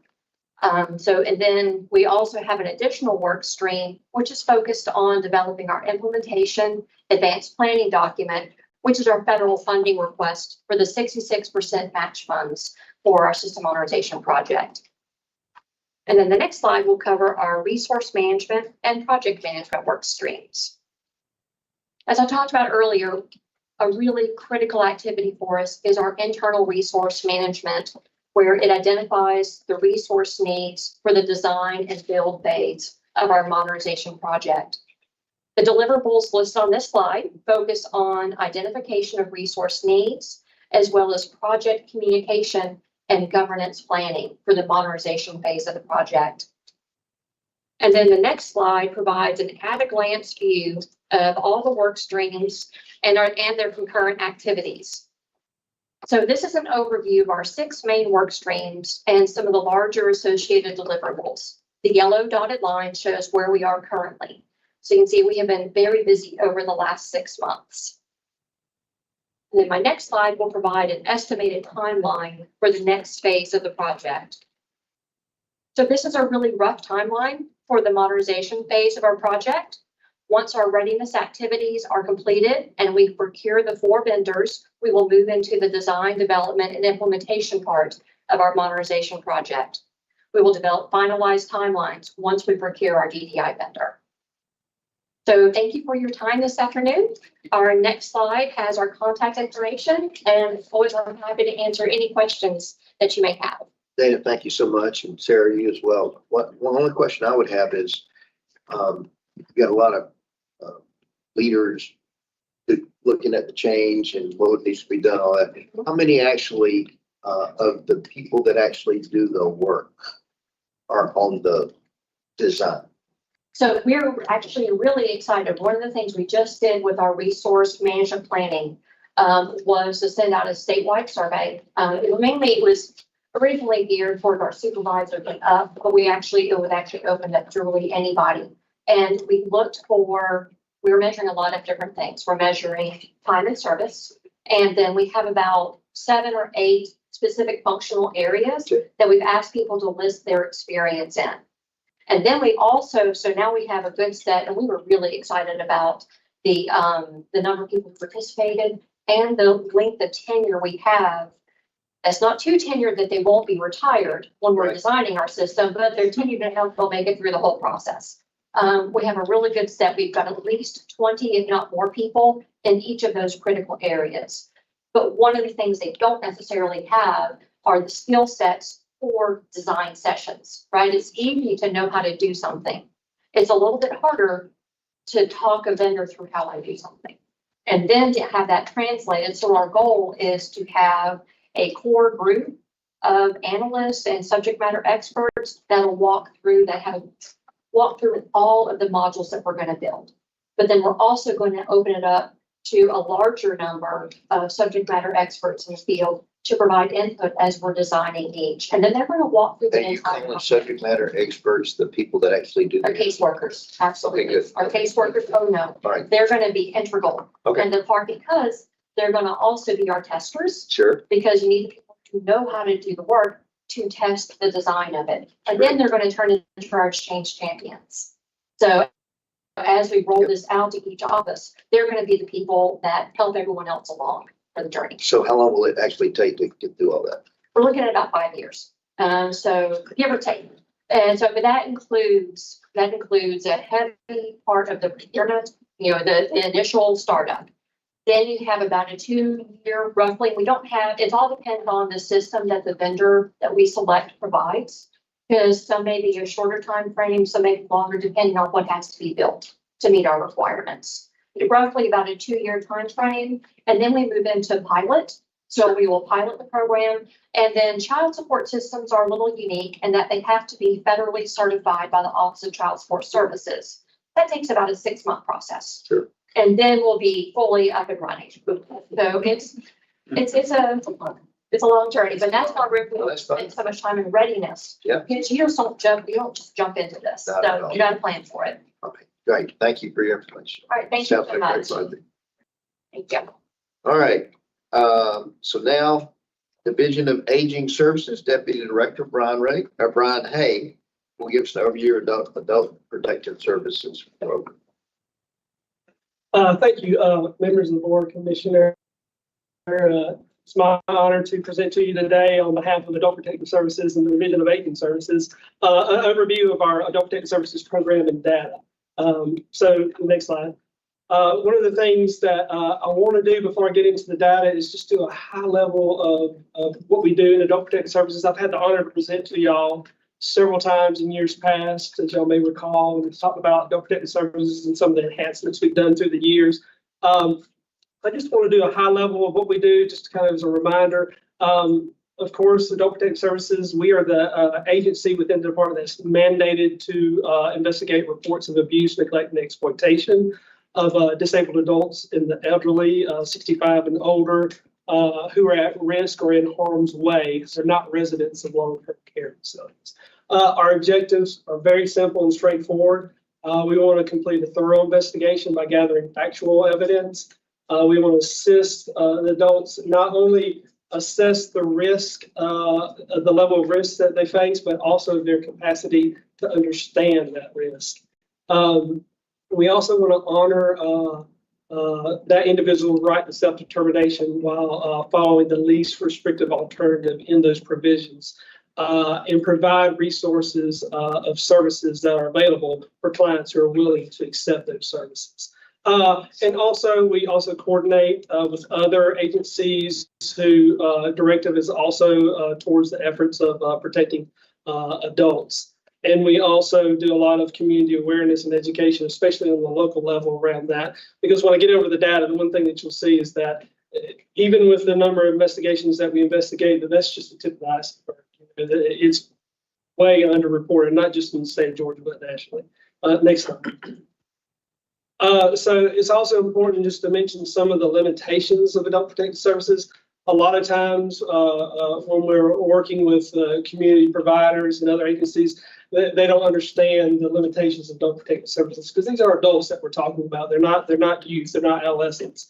So one of the things is we can't make decisions without completing a thorough investigation. I'll talk a little bit more of that a little bit later in the presentation, but we can't just base any kind of decision based on what someone has reported to us. We're going to be talking to not only the alleged victim, but the alleged perpetrators, the caregivers, doctors, anybody else, that agency or individual that's involved with that individual that understands or knows what's going on with that individual or their health needs or the services that they need. We also can't assume legal guardianship is first step. A lot of times we'll get calls or individuals calls that say that this individual, that they need a guardian so they can get the services that they need. Guardianship is a legal process. It's a legal proceeding. According to law, there has to be other alternatives to guardianships that have to be put in place before a probate court will determine that the individual is in need and needs a guardian. And it is the probate judge who makes that determination. Adult Protective Services does not make the determination of whether someone needs a guardian or not. But at the point of time where the probate court does determine that other alternatives have been explored, that none of those have worked for that individual is in need of a guardian, that there is a hierarchy, there's a list of guardians that should be appointed prior to the department. The department is the guardian of the last result. It's going to be immediate family members, relatives, other concerned friends, other organizations, county guardians, public guardians, if those are available in those counties. All those individuals will be appointed prior to the department. If nobody else is able or willing on that list, then the department can be appointed as guardian. Just a few other things I'll mention on here is we can't, Adult Protective does not act as first responders. When you think of first responders, we think of law enforcement, emergency medical, EMS, and firefighters. If there is a situation where a first responder is needed, we want those individuals on the scene. That means there's active violence possibly going on. Law enforcement definitely needs to be there, or that individual needs immediate medical attention, and we're not medical providers. So we're not the first responders. We want those individuals out there. It doesn't mean that we won't investigate that. We are definitely involved in that investigation, but we're going to be behind the scenes while first responders are there doing what they need to do, and then we'll continue on with our investigation after that person is stabilized, if any medical conditions or individuals are arrested, if law enforcement is there, we will continue on our investigation to determine exactly what is happening and what can we do to provide services to that individual. And also, I'll just combine some of these last two, evaluate a home for a safe discharge and not a placement services. We do get a lot of calls mainly from hospitals, if I'm being honest, of wanting adult protective services to step in to assist with placing difficult clients. If it doesn't meet our criteria for investigation according to the law, we cannot be involved in that case. We don't have the capacity, nor do we have placements in our back pocket for these individuals. A lot of these individuals are difficult to place because of probably the behavioral history, mental health diagnosis, and we rely on those agencies to step up and to assist those hospitals with that. We do assist with placement in the cases that we are actively involved in, but those are difficult cases to work as well as you can imagine because of the individual's needs. You're often looking at other parts of the state vicinity that's away from their immediate family. Next slide. So I just want to, the types of reports that we investigate fall under these four categories: abuse, neglect, exploitation, and self-neglect. I just want to highlight one of them on here, exploitation. Financial exploitations are the most difficult cases to investigate. As you can imagine, it requires working with the banks or with the financial institutions of not only getting that financial information, but also going through that, working with the client, with the alleged victim and family members, with their bank statements, exactly what's going on, what's happening. And oftentimes they are very confused about what's happening, or they're very hesitant about sharing that information, understandably, because they've been exploited out of hundreds or thousands of dollars. So those are the most difficult cases to work through. And I just want to say one other thing, when I'm going to mention this, but I always want to mention this when I talk about financial exploitation. A lot of times, you hear the news and people think of this great tragedy when this family's been, or this individual been exploited out of millions of dollars. But we see far too many times those individuals that are on a fixed income that only, get $741 a month, that when they're exploited out of just $200 or $300, that is absolutely, dare I say, more devastating to them than it is that individual who loses thousands and thousands of dollars. So I just want to mention that. Next slide, please. So I wanted to mention the financial exploitation because you can see of the last, and it really goes back a few fiscal years before this. For the last 5 state fiscal years, financial exploitation has been the highest percentage of investigations that were reported. So there again, those are the most difficult. But I also want to point out too that self-neglect, a lot of times, if you ever hear something on the national level or other states, they talk about self-neglect as the most, reported. It's not the most reported. I think part of that is because of a lot of the education that we have done with not just the financial institutions, but with mandated reporters in general, what actually to look for when they come across these cases. But also with the self-neglect, I will mention this, that with a lot of these self-neglect cases being reported, that's just what the individual sees on surface. They don't know what's going on in that home. It's the concerned neighbor that this individual has gone downhill over the last couple of months, a couple of years, or they're not going to the doctor, or maybe their memory's not as good as it used to be.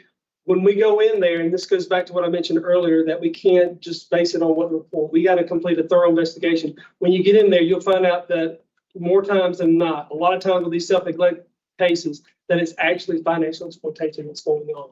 That the concerned neighbor, rightfully so, making that report, doesn't know exactly what's going on at home. So when we go in there and complete that thorough investigation, then we're starting to unravel that financial things of what's going on. A lot of times it's a family member, sometimes it's a caregiver that they're using those finances to purchase their vehicles or to pay their bills, and that individual's not getting their needs met and their bills paid. Next slide, please. So I just want to mention some of the dangers of APS investigation. I think a lot of times, and hopefully I've paid, when the community thinks of adult protective services, they often think of just your elderly grandfather who needs assistance in the home. Or, maybe they need a little extra help getting to the doctor with their finances. That's not the case. That is a good number of them, but a lot of times they are serious allegations of abuse and neglect that are going on in this home. It's not that. So we face the same dangers as you heard in the past of other investigative agencies like Child Protective Services or law enforcement that's going out in the home, or healthcare facility and regulations that go into facilities of walking into not only dangerous neighborhoods and environments, not knowing what you're going to go into there. So we do a lot of training, safety training with our staff on, what to look for, how to back out of certain situations. And we always will engage law enforcement up front if we know of certain dangers through the history of the case. Next slide, please. So now I just want to get into a little bit of the data with it. As you can see, and I can go back. I've been doing adult protective services for 23 plus years now. I didn't want to go back that far, but I can tell you that from year to year that our number of investigations have gone up, steadily gone up. But I do want to highlight over the past 3 state fiscal years, you can see there's been a big jump. That's about 25% increase over the last 3 state fiscal years of reports. And I think there again, we know reports are greatly underreported. So there's a lot more going on with that. But I think a lot of that is attributed to a lot of the training that Adult Protective Services do and our Forensic Special Initiative Unit does as well with mandated reporters. So we know that those reports are coming in. Next slide, please. And I wanted to mention that because I wanted to highlight this. As you can see, this is just our caseload ratio that for the last 3 state fiscal years, it's been around that 1 to 30, 1 to 29 range. Even going back to 2018, it was 1 to 24. Our target ratio is 1 to 15, so we are double that standard. And that's based on national recommendations, studies that have been done in the past. And I can tell you this state fiscal year, as of last month, we're at 1 to 31 currently, so we're still at that. So, you combine that with the difficulties of it's not that it's just more investigation, it's just the difficulty of investigations. It's been a lot more difficult through the years. Next slide, please. So I also want to mention these next 2 slides are going to be on a few of our standard of promptness. One of the things is initiating an investigation within 10 days. Our standard of promptness there is 85%. We try to ensure that what we mean by initiate, we want to see that client face to face in person within the first 10 days of getting that report. We're at 79%. I can tell you that most of that is going to be due to the volume of the work, the investigations that we do, the number of investigations we do. And part of that is due to the turnover rate. And I'll talk about our turnover rate in a second. Next slide, please. And the next standard of promptness is completing the investigation within 45 days. Our target here again is 85% to complete the investigation within 45 days. We're at 69% as a late state fiscal year, last state fiscal year. We're at around the same percentage this state fiscal year. And I believe that that's probably where we're going to be at, given the volume of the work that we have to do. What we have to do, and I did mention the last slide, especially with that initial face-to-contact, is we do have, for lack of a better word, triage our cases to see, okay, what is imminent danger for this individual. That could be things, and we have definitions around that. It could be, no power, no electricity in the middle of the summer or the middle of the winter, which could be life-threatening and lead to death for individuals. No food heading into the weekend, allegations of physical abuse. Those things that we consider imminent danger that we're going to make a priority and make sure that we see those clients before anything else. Next slide, please. So I also want to talk about our turnover rate. Adult Protective Services is not immune. We're no different than any other agency. I think this is, you've heard other agencies talk about this in previous presentations, but our turnover rate is for the last 3 state fiscal years, on average about 21, 22%. We're at 20% last state fiscal year. Next slide, please. And I want to show you exactly how this impacts staff. The percentage of alone, I do remember prior to the pandemic, our turnover rate for Adult Protective Services was probably in the 5% range. It was relatively good. Speaking is very good. But you can see with this chart last state fiscal year that 50%, that right side of the of this pie chart, nearly 50% of our staff have left the agency within 2 years, with 17% of that being within the first 3 months. Next slide, please. And so you can see this is state fiscal year 24 today, and we're seeing the same pattern. That's roughly 40% that have left us so far this state fiscal year. have left us within the first 2 years, with 21% of that being in the first 3 months.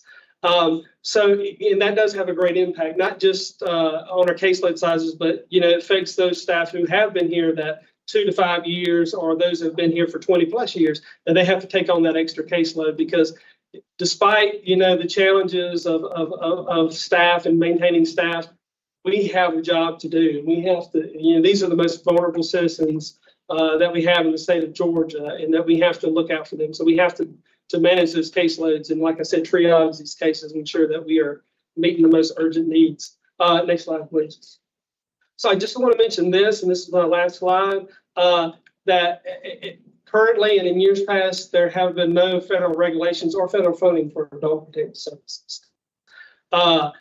There are federal regulations through the Department of Health and Human Services Administration for Community Living.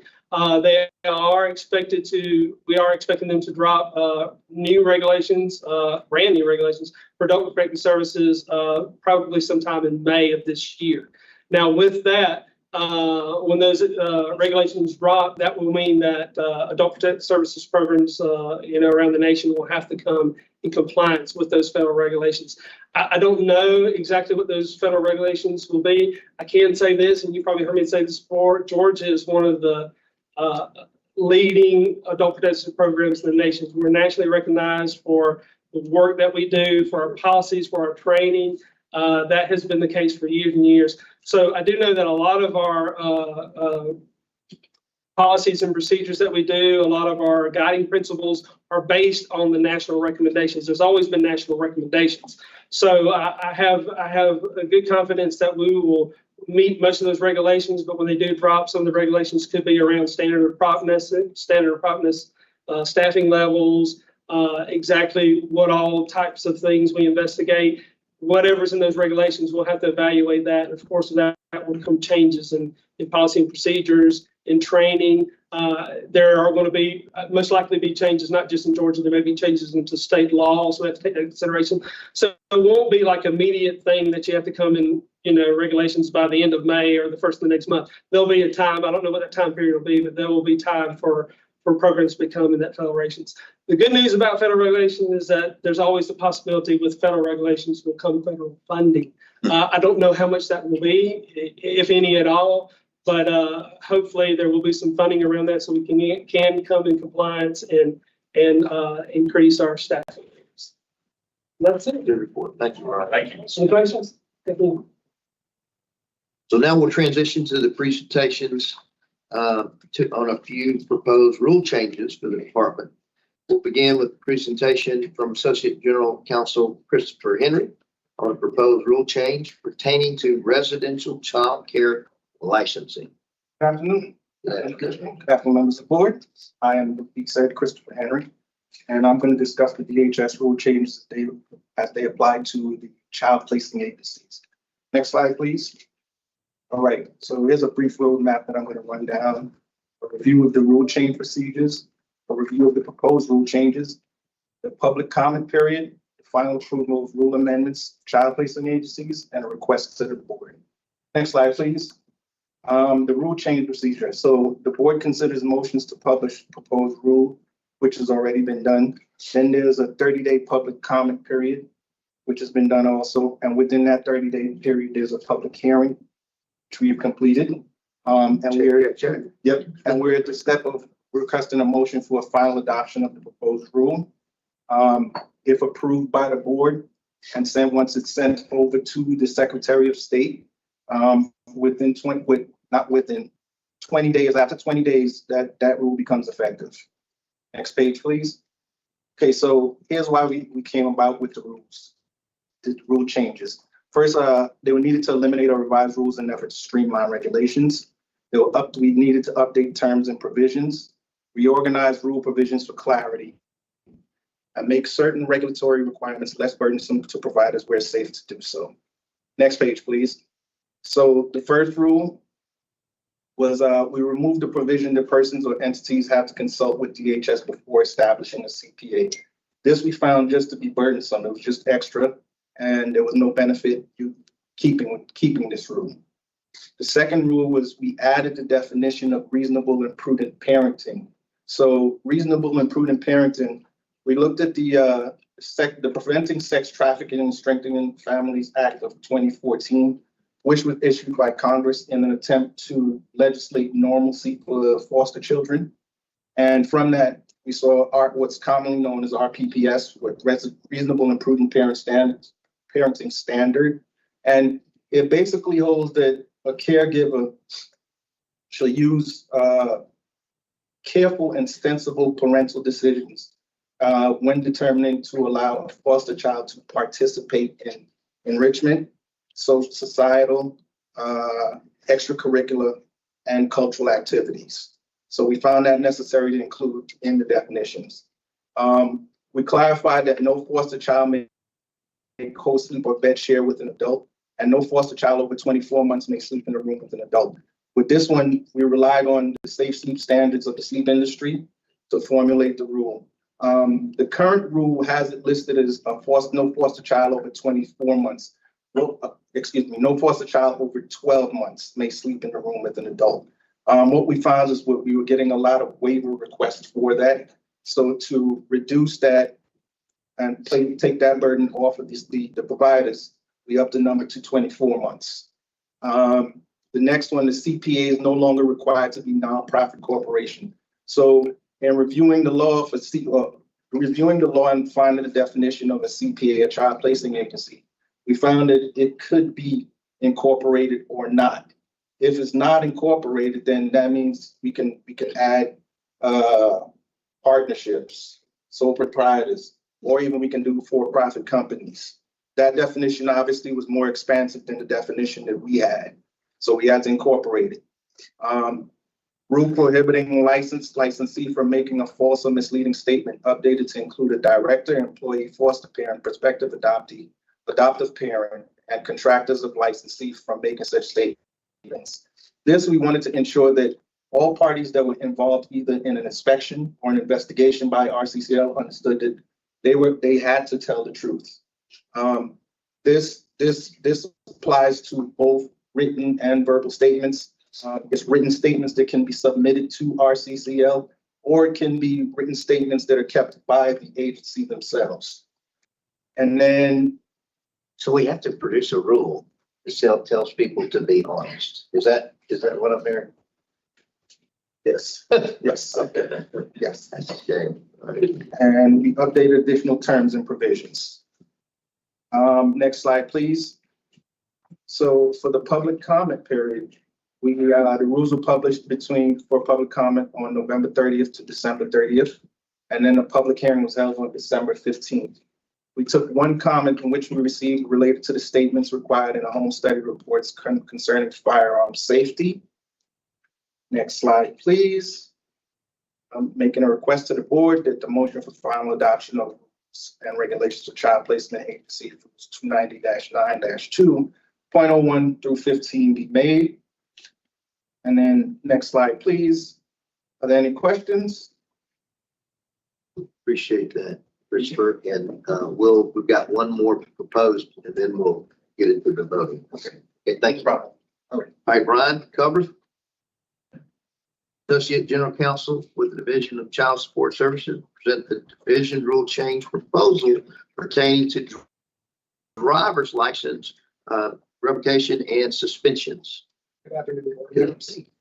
My name is Byron Cuthbert, and I'm here to propose the DCSS rule changes. So the roadmap is very simple. We're going to go over the change procedures. We'll go over the details of the changes, and then we'll do a question. Next slide. Okay, my colleague already went over this, the procedures very well. I'll just say that our changes are for step one. We're at the board considers motion of this proposed rule. Next slide. Okay, so the rule change that we're proposing is for 297-1-.12.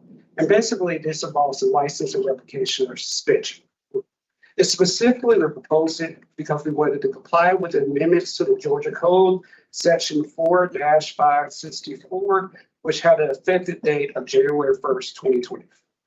Basically, the rule changes provides a process for child support officers to apply for a limited driver permit when located in employment in an extreme hardship due to a license suspension. So basically, we're adding that to comply with the law. The next, we made some provisions that were related to the final agency decision that relates to how we currently deal with the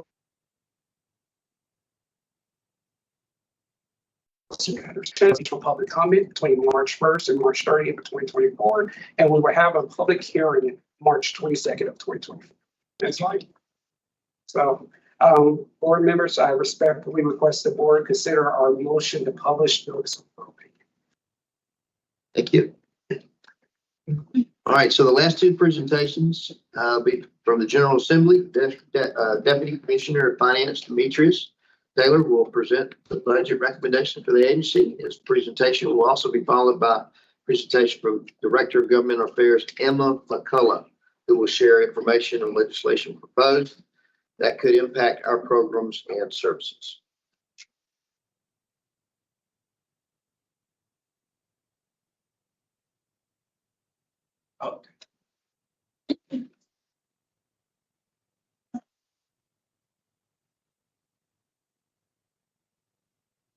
Good afternoon.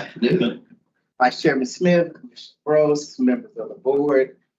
Today I will provide an overview of the amended fiscal year 2024 and fiscal year 2025 budget based off of the governor's and the General Assembly recommendations. Next slide, please. Okay, so overall for amended fiscal year 2024, see a total state funds recommended budget of $1,003,982,044. And then in fiscal year 2025, see a $1,010,361,240 state fund increase. That equates to an amended fiscal year 2024 increase in expenditures of roughly $18.5 million. And in fiscal year 2025, an increase a little over $24.8 million. One of the things I do want to highlight in the statewide adjustments of what we call upcoming changes. In the amended fiscal year 2024, the governor proposed or recommended the $1,000 salary bonus for all state employees. And we see that towards the end of the year. And then also in fiscal year 2025, the governor has recommended a 4% cost of living adjustment for the state employees, and that's roughly about $15.2 million. And so we're just thankful for the governor for his recommendations, as well as the support from the General Assembly. Next slide, please. Okay, transitioning, starting with our workload adjustments for amended fiscal year 2024. Let me just put this disclaimer out here. Yesterday, the conference committee met, and that budget was approved. So by the time the slides was provided, it's kind of outdated. So anything that you see on the slide where it's highlighted in blue, that was a change from the previous recommendation. And then I'll cover some items on here that's not on here based on some of those conference committee slides. But the first item you see here is an increase of $3,167,659. And that's in our Child Welfare Services program. And this is to improve technology upgrades and improvements in our SHINE system. Again, our SHINE system is used by our Child Welfare Services staff that do child protective services, family support, family preservation, and foster care. And at some point, again, we plan to replace the system, but in the interim, we must ensure that the SHINE system is continue to have its functionality in the event there are any changes in policy, law, practice, or any rule changes, and to ensure that the system is still secure. Next, you see an increase of $214,146. And this is to fully fund the cost of 2 community action team pilot programs. This was funded, this was House Bill 911, funded in session 2020. And these initiatives, these community action treatment teams is an alternative for out-of-home care placements for children and young adults with complex behavior. We partnered with Benchmark of Human Services. They're currently covering regions 1 and 2 of the state. And then also Georgia Hope is covering region 12. Of those 3 regions, it covers a total of 33 counties. And their models are based on a family-centered approach. And it includes an assessment, treatment planning, individual and family therapy, case management and coordination, and individual and family skill building, as well as crisis intervention. The next line item you see there, you see the $200,000 increase, and this was a recommendation at the Senate level. And this is to increase funds for one-time startup costs for heavy equipment operator certification program for high risk. And then another budget line item recommendation that's not on the slide. It was approved out of conference committee, and we received $1.5 million for the state share of the Unite Us closed loop referral system pilot. Okay, in the next program budget, you see workload adjustments of $1.5 million. And this is a combination of a transfer of roughly $590,000 that came out of our elder abuse investigation and prevention program, combined with increase of $910,530 to cover higher expected mail notices stemming from the ongoing Medicaid redeterminations. So that totals to $1.5 million. Of course, on the slide here, you see where once they got to the Senate votes for that. In my conversations with my counterpart, the conference committee yesterday, the $1.5 million was restored. Okay.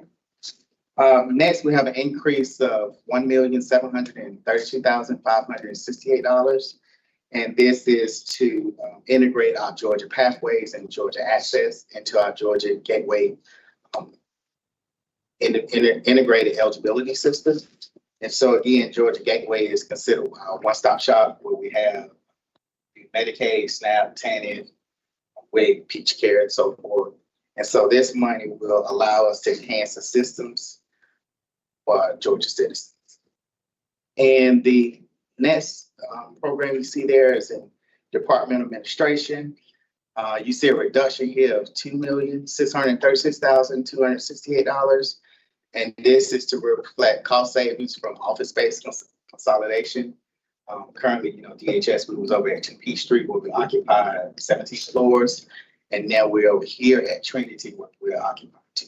So they recognize that cost savings there. You mean you don't get to keep that? No, we don't. I was hoping we could. There you go. Next slide, please. Okay, moving to our elder abuse investigation and prevention, like I previously stated on the previous slide. You see a reduction here for $590,000, and this was to recognize disregards, and they recognize this cost savings and repurpose it towards our Medicaid redetermination. Our next workload adjustment. You see $153,000 that was recommended at the House. This was to increase funds for our long-term care ombudsman's program to reflect an increase in cost of services. Senate approved it. However, in conference committee, that line item was zeroed out. And so they won't receive any funding, but they did state in the comments that they may consider funding in fiscal year 2025. Next, I will move into our federal eligibility benefit services. You see a reduction of $65,524, and this is for our duplicative QR codes contract. When we started the whole Medicaid redeterminations last year, we had the third-party services come in and do our notice generations, but since then we've integrated that function into our Georgia Gateway system. Thus, there's no need for us to continue to have that contract, so you see that reduction there.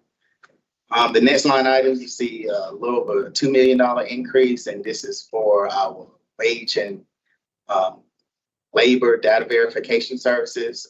We have a contract with Equifax, what we call our talks. And so that contract has increased, and so that is to cover the price increase of that.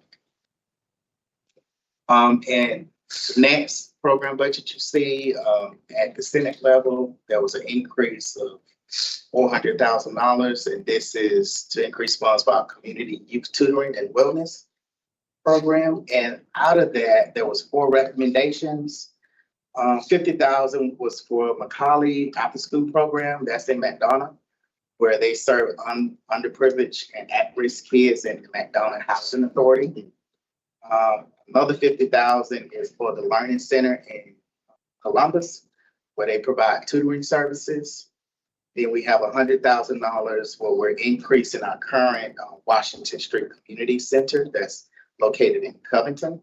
And they provide after-school care and summer program services for our youth. And then the last item we had is a $200,000 increase for roof repairs for the Maynard Community Center, which is located in Ware County. As of the conference committee yesterday, that line item increased to $750,000, and which included the 4 that I just mentioned, those 4 initiatives, in addition to a $100,000 increase for the Girls on the Run, which is located in Atlanta, as well as a one-time line item for $250,000 for the Early Learning Scholars, which is located in Florida State. Again, that last item is a one-time item. So next year, we probably see a reduction in this line item. Moving along within our residential childcare licensing program budget, you see an increase of $360,000 to improve our trail system. We use our trail system for our child placement agencies, our child care institutions, along with our residential facilities for children and young adults. And with this funding, we will be able to improve our technology to process applications faster, track incidents better, as well as deploy functionality to reduce paperwork. Then the last item you see here on this slide is an increase of $82,102, and this is to establish an application inspection process for our qualified residential treatment programs, also known as QRTPs, which is a new treatment model that was established by the Families First Prevention Services Act. Next slide, please. And for our attached entity, it's the Commissioner Chairs, which is our Safe Harbor for Sexually Exploited Children Fund Commission. You'll see an increase of $2.7 million to fund the full cost of the Gwinnett Commercial Sexual Exploitation Recovery Center, also named Grace's Place by First Lady Marty Kemp. Then our agency, in conjunction with DBHTB, DJJ, Gwinnett Public Schools, Together Georgia, and Devereaux, which is a national organization serving vulnerable children, we've worked to open Grace's Place, which is a brand new 24-bed facility, housing transitional living, providing mental health counseling, substance abuse treatment, education, and medical services for adolescents, survivors of sexual exploitation or trafficking. Next slide, please. Beautiful center. Get a tour, right? Get a tour. Okay, transitioning, moving into the governor's recommendations for our agency general budget, what we also call our bid budget. And so typically anything that's in the amended budget, those funds typically expire as of June 30th. So any items that you see here, they would be annualized from one year to the next because it's considered the general budget. So in our child abuse and neglect prevention program, see the governor recommended $30,611. And here's to reflect the fiscal year 2023 collections of marriage and divorce filing fees, which was passed in the 2021 session with House Bill 511. Next, you see the line item. Again, you see the $214,146 again to fully fund the 2 community action agencies. This is just being annualized. Again, these families work with an assigned team, which helps the family enhance their skills and support systems to safely care for the children in their home. Also, too, I wanted to go back within our, it's not on here on the slide, but you heard Dana mention earlier within STARS modernization. The governor recommended funding for our STAR system of $5 million, and he allocated in the Georgia Technology Authority's budget, TTA, but within their technology empowerment fund for STARS.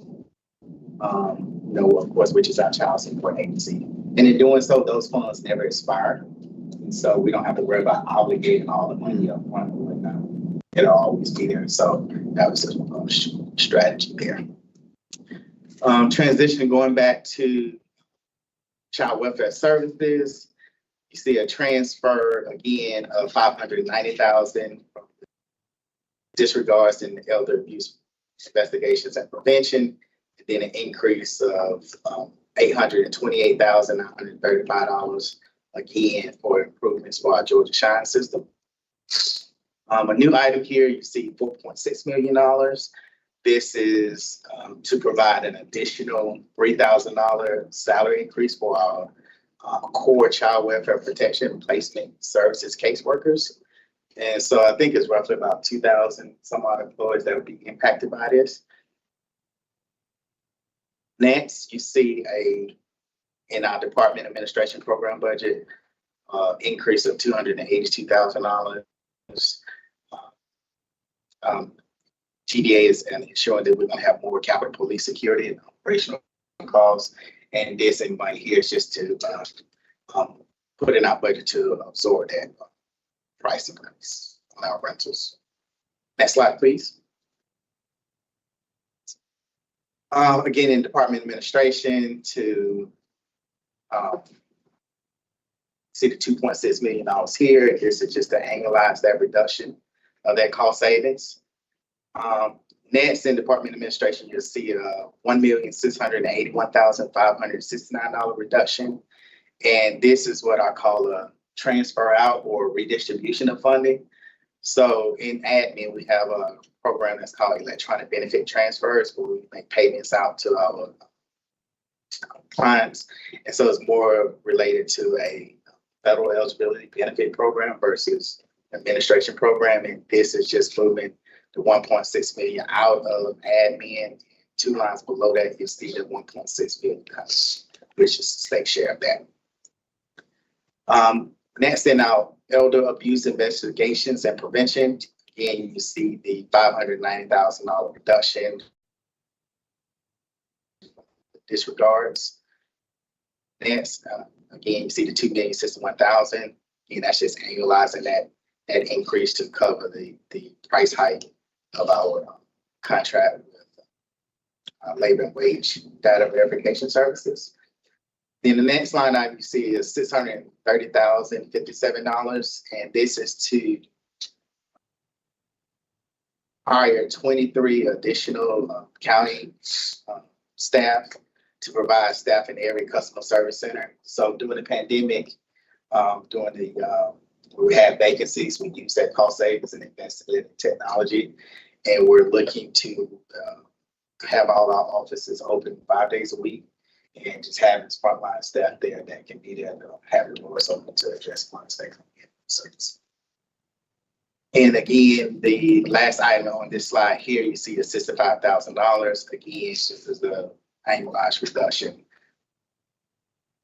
QR codes contract. Next slide, please. The next one here was you see a reduction of $1 million in the FY24 budget. This funding was appropriated for one time to bridge the gap with education, and we had a contract with, we allocated money to YMCA of Metro Atlanta to expand that before school, after school, and the summer programs. So now the startup costs, they're up and running now. So to have that money there in 25. And then The next line item, the $134,618. Again, this is the QRTP, and this is just to annualize that process. And then again, on our attached entity, Safe Harbor, you see the 4.6 million being annualized for the full year to support that. And then the last item you see here is an increase of $54,120. And this is to reflect the FY23 collections of any financial penalties for sex trafficking or sexual offenses and any adult entertainment establishment assessments. That concludes our presentation of the budget. Any questions?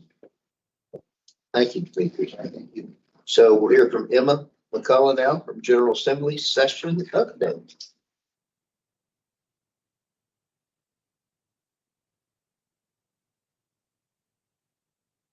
For those of you who I've not worked with yet, my name is Helen.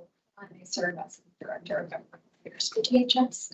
And as you all probably know, our Georgia's legislative session started in early January. So today's actually day 27 of our 40 days. So we are right in the middle of it. So I'm very excited to meet you guys to provide some updates on our 5 agency bills, and then I'll also touch on 2 bills that came out of the Senate Foster Care and Adoption Committee that met throughout 2023. Next slide. And I'll also give the same warning that Demetrius did. A lot happens in a week during session, so some of the status points at the bottom may not be the most up to date, but I'll cover all the most up to date information in my remarks. I'll start with House Bill 571. This is sponsored by Representative Deborah Silcox, and it amends Title 49 by extending the amendment cycle of the Georgia Alzheimer's and Related Dementia State Plan, or the GARD State Plan, from 3 to 4 years, and that just helps us better align with federal requirements. House Bill 571 also provides that the advisory council would provide a midpoint review at that 2-year mark to the legislature just to keep them up to date on their progress. And this bill was actually introduced last year and it nearly passed, but it was very quick to meet this year and did receive Senate approval on legislative day 6 and now is awaiting governor's signature. Our next agency bill is Senate Bill 342. This is sponsored by Senator Randy Robertson. It amends Title 49 to allow DHS to disclose and use information from child abuse and neglect registries to help locate children determined missing. And so it does this by adding NCMEC, or the National Center for Missing and Exploited Children, as a recipient of child welfare information directly from DHS. And that really just enhances our ability to get those children very quickly. So currently state regulation limits data sharing. So we can't share directly with NCMEC. We have to go to law enforcement. They go to NCMEC. So this just really provides us the opportunity to get to them very quickly. This bill passed in the Senate chamber and it was assigned to the House Juvenile Justice Committee, where it is currently sitting. Our next bill is Senate Bill 377. This is sponsored by Senator Blake Tillery. And Demetrius touched on this a little bit already, but this categorizes qualified residential treatment programs, also known as QRTPs, as a type of child caring institution. So this bill will really aid DFACS in our provider community and facilitating the implementation of that intermediate step-down care option, kind of bridging the gap between inpatient treatment and then your typical community-based percent. So QRTPs offer trauma-informed care for children dealing with serious emotional and behavioral health needs. So this legislation really just helps strengthen the department's ability to cater to those children. So Senate Bill 377 passed the Senate chamber, and it has since been assigned to the House Public Health Committee. And it was actually voted on and was passed out and is now sitting in full. So it's very close to final passage. Our next bill is Senate Bill 483. This is sponsored by Senator Bo Hatchett, and it would enter Georgia into the revised Interstate Compact for the Placement of Children, also known as ICP SCPC. And this is for the placement of dependent children in approved homes out of state. So Senate Bill 483 really just contains an updated framework for ICPC, and that would help us increase timely placements across state lines. It would help us evaluate potential placements. It would also help us provide that continued supervision and support when a child is crossing state lines. This new compact would become active when 35 other states have also enacted it. And currently we're sitting at 16 states. We're hoping to join those 16, but we'll obviously keep our boards and don't when that would actually become official. So Senate Bill 483 passed out of the Senate, and it again has been assigned to the House Juvenile Justice Committee right now. And then our last agency bill is Senate Bill 520. It's sponsored by Senator Bill Cowsert, and that's Title 19 to really just align state and federal terminology. It replaces the term income deduction order with income withholding order. And it further kind of just clarifies the income withholding process. And that's really what it does is it syncs the language used in the federal forms versus the forms that we use in the state. So we're hoping that would reduce confusion and documentation burdens that people are currently experiencing. And this meeting is very timely because I can say as of this morning, Senate Bill 520 was passed in the Senate, and it is now moving to the House to move through their consideration process. And so with that, I can officially say that all our agency bills have passed their originating chamber and are on pace to receive final passage this year. So very exciting for us. These last two bills, I'll just briefly touch on. Not agency legislation, but they did come out of recommendations from the Senate Study Committee on Foster Parent Adoption. Mary talked about that briefly, that met throughout 2023. So Senate Bill 387, it's sponsored by Senator Ken Kirkpatrick, and it amends Titles 40 and 49, and it waives requirements for children between ages 14 to 17 who are either experiencing homelessness or are in DFACS custody and getting identification cards without parental signature or fees. So it waives those requirements. It also requires that DFACS provide photo identification to a child in custody within 90 days of entering foster care. This bill also passed on the Senate floor last week. And again, it has been assigned to the House Juvenile Justice Committee where it'll be taken up shortly. And then the last bill that I will cover today is Senate Bill 401, again, sponsored by Senator Kirkpatrick.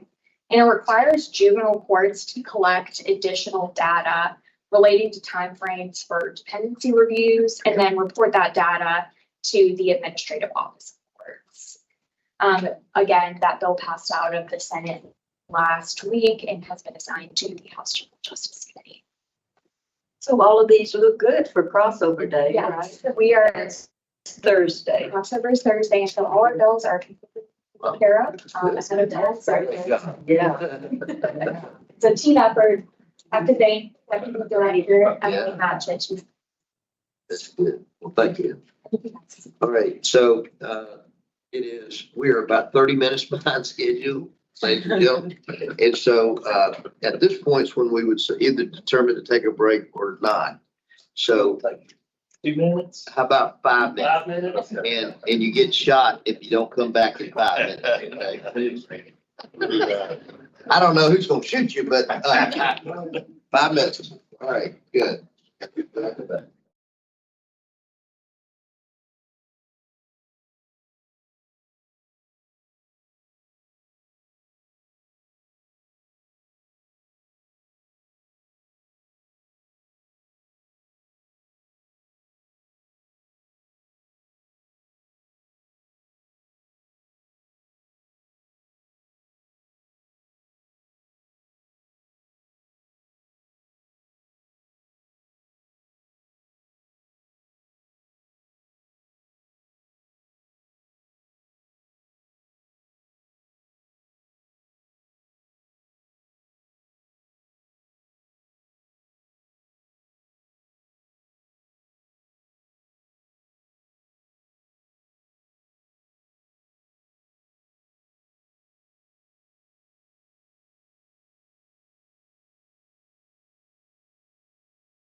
Again? Oh, now, there's a lady here. Where's Miss, They need a lot. Jackie? Where's Jackie now? Jackie. There you are. Jackie, you slip back there. Come on. All right, Jackie, I think now's the time. So we're gonna call this meeting to order. All right? And then, so you're gonna do attendance for us. Along with you, Mr. Smith, we have Mr. Webb, Mr. Jack Williams, Ms. Monica Walters, and online we have Ms. Lisa Hamilton and Mr. Scott Johnson joining. So we have a quorum. Well, there you go. I didn't even know they were there until we looked up there and Lisa asked her question. So we're glad y'all are there. And so we'll keep going here. All right. I guess I should start with that we will proceed with the approval of the November 29 minutes, which were distributed to you previous to this meeting. So just a reminder, if you make a motion, if you can say your name when making a motion or second a motion, so that we get the record correct. So with that, November 29 meeting minutes have been distributed. Are there any corrections to those minutes? All right. So is there a motion to accept those minutes? Jack Williams, so moved. All right. Second. Wes Lewis, second. Very good. All those in favor, say aye. Aye. Raise your hand how do we know if they do? Mr. I Scott. heard Scott. Johnson. Scott said aye. All right. Y'all will tell us if you don't like it, okay? All right. And then, and now, thank you for that. And now we'll move on to the action items for our agenda. First action item on the agenda is the upcoming election of officers for the term beginning July 2024 and ending June 2026. Pursuant to Article 4, Section 5 of the DHS bylaws, officers of the board shall be elected for 2-year terms, and they may succeed themselves. Elections shall be held at the second board meeting of the year. The nominating committee shall be elected by the executive committee at the first meeting of the election year. The nominating committee will present a slate of officers at the second meeting of the year, and the board will vote to elect those officers at the second meeting of the election year. Further nominations may also be made by the board members, and new officers will take office on July 1 of 2024. So with respect to the nominating committee, the executive committee has selected the following board members to serve on the nominating committee for the election of officers of the Board of Human Services for the term of the office beginning July 1 and ending June 30th of 2026 as follows: Scott Johnson, Lisa Hamilton, in our virtual world there, Wesley Lewis, Monica Waters. If you're willing to serve, would you please respond by a verbal acceptance? Accept. I accept. Very good. Wait, technology is working. Very good. All right. So now we'll continue on. The nominating committee will convene before our next meeting in May to make their nominations for the executive board, consisting of a chairman, vice chairman, and secretary. So with that, we'll move on to the proposed rule changes for the department that were presented today. So number one is residential child care licensing rule change. Board now consider the proposed rule change from the residential child licensing unit related to the amendments to the rules and regulations for child placement agencies. Is there a motion? Jack Williams. I move that the proposed amendments to Rule Chapter 290-9-2, Rules 290-9-2-.01 through 290-9-2-.15 of the Rules of the Georgia Department of Human Services entitled Rules and Regulations for Child Placing Agencies, as presented to the public by notice dated November 30th, 2023, be approved and adopted, certified by the commissioner, and filed with the Secretary of State as provided by law with an effective date of March 20th, 2024. Thank you, Jay. Is there a second? Second, Monica Walters. Sorry. It's moved and properly seconded that the proposed rule changes from the residential child care licensing unit be approved and adopted. Is there any discussion before we take a vote? It's such a good. Right. All right. So, with the absence of discussion, so, the board now, so let's vote. All those in favor say yay or raise your hand. Our vote. All right. Scott and Lisa? Yay. Yay. Okay. All right. And there are, so both or that's unanimous. All right. So, now, wait a minute now, I'm getting lost here. Okay, first one. Second one, okay. Now the rule change, the board now consider the proposed rule changes from the Division of Child Support Services related to Rule Chapter 290-7, Rule 290-7-1-.12, license, revocation and or suspensions. Is there a motion?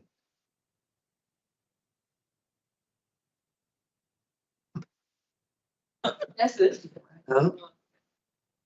I move that the proposed amendments to Rule Chapter 290-7, Rule 290-7-1-12 of the Rules of the Georgia Department of Human Services entitled License Revocation or Suspension be published for a 30-day public comment period. Yeah, thank you. Is there a second? Second. There you go. All right, your name? Wes Lewis. Wes Lewis, all right.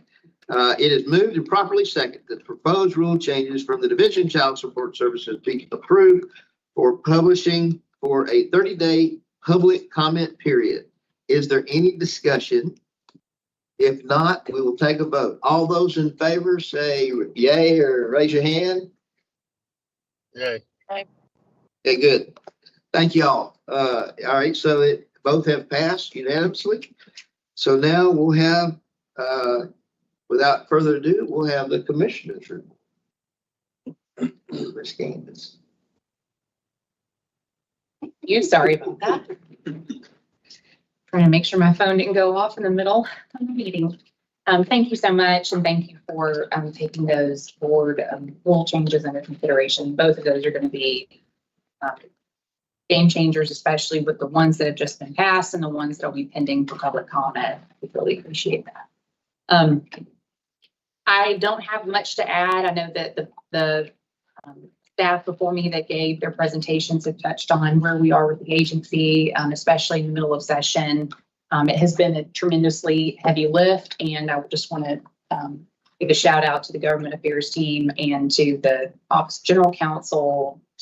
So many staff members have been involved, even at the program level, on getting those bills out of at least one chamber before crossover day. That is a Well, they've been huge lift. successful. I mean, they really have. Right. And so that means some other people may be panicking at this moment, getting ready for crossover day. Our agency is not. We're okay. We're in a good spot. As you look back, go. I know we're okay.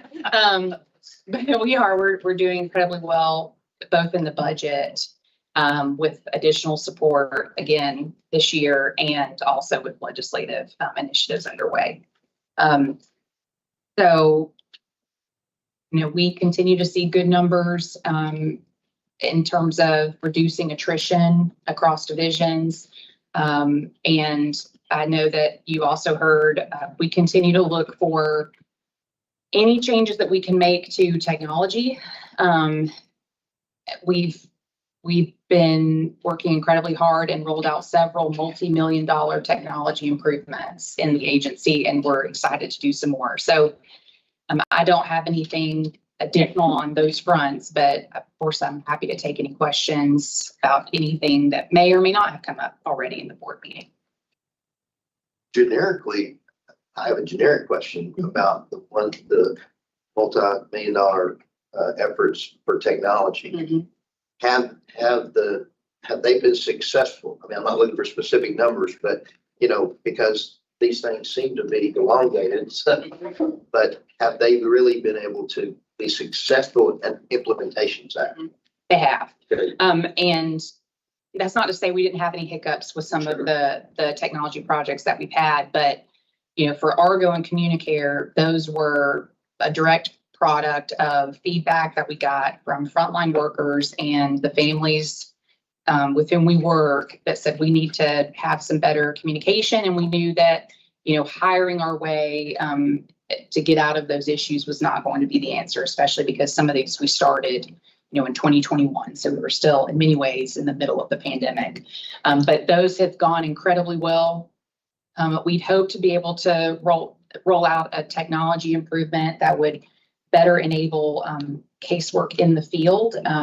You know, sometimes you have projects that don't exactly go as planned. So that is on hold at the moment. But for the child support system, you know, we have a big investment from the governor's office and from the legislature if it continues to remain in the budget and get to the governor's desk, where over at the Georgia Technology Authority, we have the additional benefit of an executive director who used to work in this agency. So she knows how that system operates. She knows the pain points. I also happen to believe she'll put extra priority on it so that it may not take 5 years. You know, I think for that, what we'll see is that the procurement process probably takes the bulk of the time. Actual implementation will go pretty smoothly. And so for the Shines child welfare case management system, the STARS child support one is about 30 years old. Shines is not far behind. It's about 20.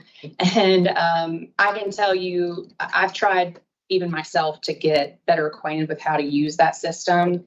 And it is just not very user-friendly. What that means is that it's tough on frontline workers to document their work and communicate effectively. If you're spending a huge chunk of your time manually typing in information in a system where we could automate so much of that, that means it's less personal interactions with children and families. So I think that we are in fact in the process of looking at what other states have recently explored to replace those kinds of systems. And there's money in the budget for us to maintain our current functionality, but we are already having conversations with the governor's office and OPB and the legislature about the need to fully replace that system in the next few years. So we're really excited about that. You just kind of answered what I was going to ask, but so are there any comparable states that have newly implemented platform last 5 years that we can replicate? That's without building from scratch. Right. Yeah. There are. So right now, my counterpart in Mississippi is going through the process of replacement. She's already done the procurement. That was a multi-year effort. So they're working through that right now. And I'm constantly looking for any feedback they may have about how that's gone. I believe Maryland also recently replaced their child welfare case management system in tandem with a similar replacement for their integrated eligibility system, which we call Gateway. I'm not sure what Maryland called it, but they replaced, I believe, both of those. And so we're absolutely looking across the United States just to see what people have explored and any specifications that are unique or innovative, and then of course to get the best price for the quality. But that'll be a big undertaking, and it's definitely time. Anything else? I have a little nit that I would love to ask. First of all, the presentations are great, but a lot of times when they get a lot of numbers up there, can't see them. And then when you try to go back and look at them here, you can't see them here. It's so, if I hate to kill a few more trees, but if that's what we need to do, or just the whole, whether it's this way or whatever, but we could just be sure. I mean, a lot of them are fine, like that was fine, but there were probably 8 or 10 that just like, well, I can't, you know. Right. And then I checked with Wes because I was just thinking I was sold, but he couldn't see me. Jack was with me though. He's over 9. So if we could just help us with that, that'd be great. And I will say, because you pointed to this slide, and I was tempted to jump in at the moment to defend the agency, and I think rightfully so. So one of the slides he pointed out was the one talking about the CFSR. So it's the performance measures that we're currently working with the federal government to provide statistics and reporting. It's an ongoing process. But one of them is it mentions that Georgia does not perform better than the majority of states when it comes to permanency, so adoption or reunification or a similar outcome for a child in foster care. I will tell you that based out of the work of the Senate Study Committee last year, one of the bills that was briefed is the bill that mentioned better data reporting from juvenile courts on where they are in the process, because many people do not realize that it is not solely a DFACS change that would make permanency occur more timely for children. It's got to be a partnership with the courts. And that increased transparency through that legislation, and of course, just our ongoing collaboration with the courts, means that everyone's going to have a clear picture about what we may need to move the needle and get kids to permanency faster. So that will be really exciting to see in the coming months. Well, one way or another, it's going to be exciting, you know. Yeah, right. Right. Obviously, the choice is permanency, but if that doesn't, it doesn't need to be elongated and take 2 or 3 more years to determine that. Right. Should happen. And it may show us where the courts may need more resources, you know, not just DFACS necessarily, or other stakeholders, CASA, you know, parent attorneys, that will be really helpful. But we are all definitely pulling in the right direction. I think that's going to be very illuminating. And I think Georgia will definitely. Everybody's working really hard, and we just appreciate it. Demetrius, I don't know how you keep with all those numbers. You gotta go home. Yeah. Can I? Can anyone hear me? Yes. Yes. Oh, hey, so that was so interesting. You were talking about the permanency numbers. Because I was curious about how DFACS is interfacing courts, or I just understand that judges are reluctant to even move things to TPR unless an adoptive placement has been identified. But oftentimes the relationship that's going on You're breaking up. I feel looking for permanency, and it's just kind of curious how y'all can address that. And I know that's, you know, going up against judges. But do you mind repeating that second part, because it cut out for just a moment? Oh, I apologize. That judges are looking for an adoptive home to already be identified prior to granting the termination of parental right, when in fact sometimes an adoptive placement is, you know, unwilling to or unable to, you know, manage what's going on in the case, you know, unless that child is free for adoption. So it's kind of, you know, catch-22. You know, the DFACS is looking to place a child, but they need to have gone through TPR first. And it's kind of like, you know, not opposite, but, you know, that definitely can be dragging things out. Mm-hmm. Right. And so what's also interesting about that too is that it's almost from county to county that you see these cases are handled differently. And the first step is certainly the better data. We have been leading. And I was going to say, and sharing that data with the judges, you know, Yes. so they understand, you know, we're looking at overall timeframes, you know, and what they're looking for is, you know, potentially non-existent until they can grant the TPR. So. Right. And each county, each circuit may use different ways of tracking the case. Some use paper, some use JCAT, some use Odyssey. There's different systems for how they track it. I know based on a recent Senate committee hearing when this topic was up for discussion, the Chairwoman Kirkpatrick said, you know, this data bill is the first step, just to be able to see the numbers. And then they're just going to continue to work with courts and DFACS and all the stakeholders that are involved in dependency matters to just keep chipping away at the issue. So this is the first step. And then, of course, we're going to see a lot of gaps potentially where they may need more help. We may need more help to move things along. You know, it's a good step though. Right. And I will say, just as a shout out to the child advocate, Jerry Bruce, in his office, you know, they've been working really hard to try to dig into the issue of more quality legal representation for parents. And that is certainly an area that the legislature will continue to explore, because that could make a big difference in these cases. Yeah, that's a good idea. All right. Thank you. Thank you, Lisa. All right, anything else? Yes, we call the meeting to the end. All right. Okay. Thank you very Thank you. Thank you.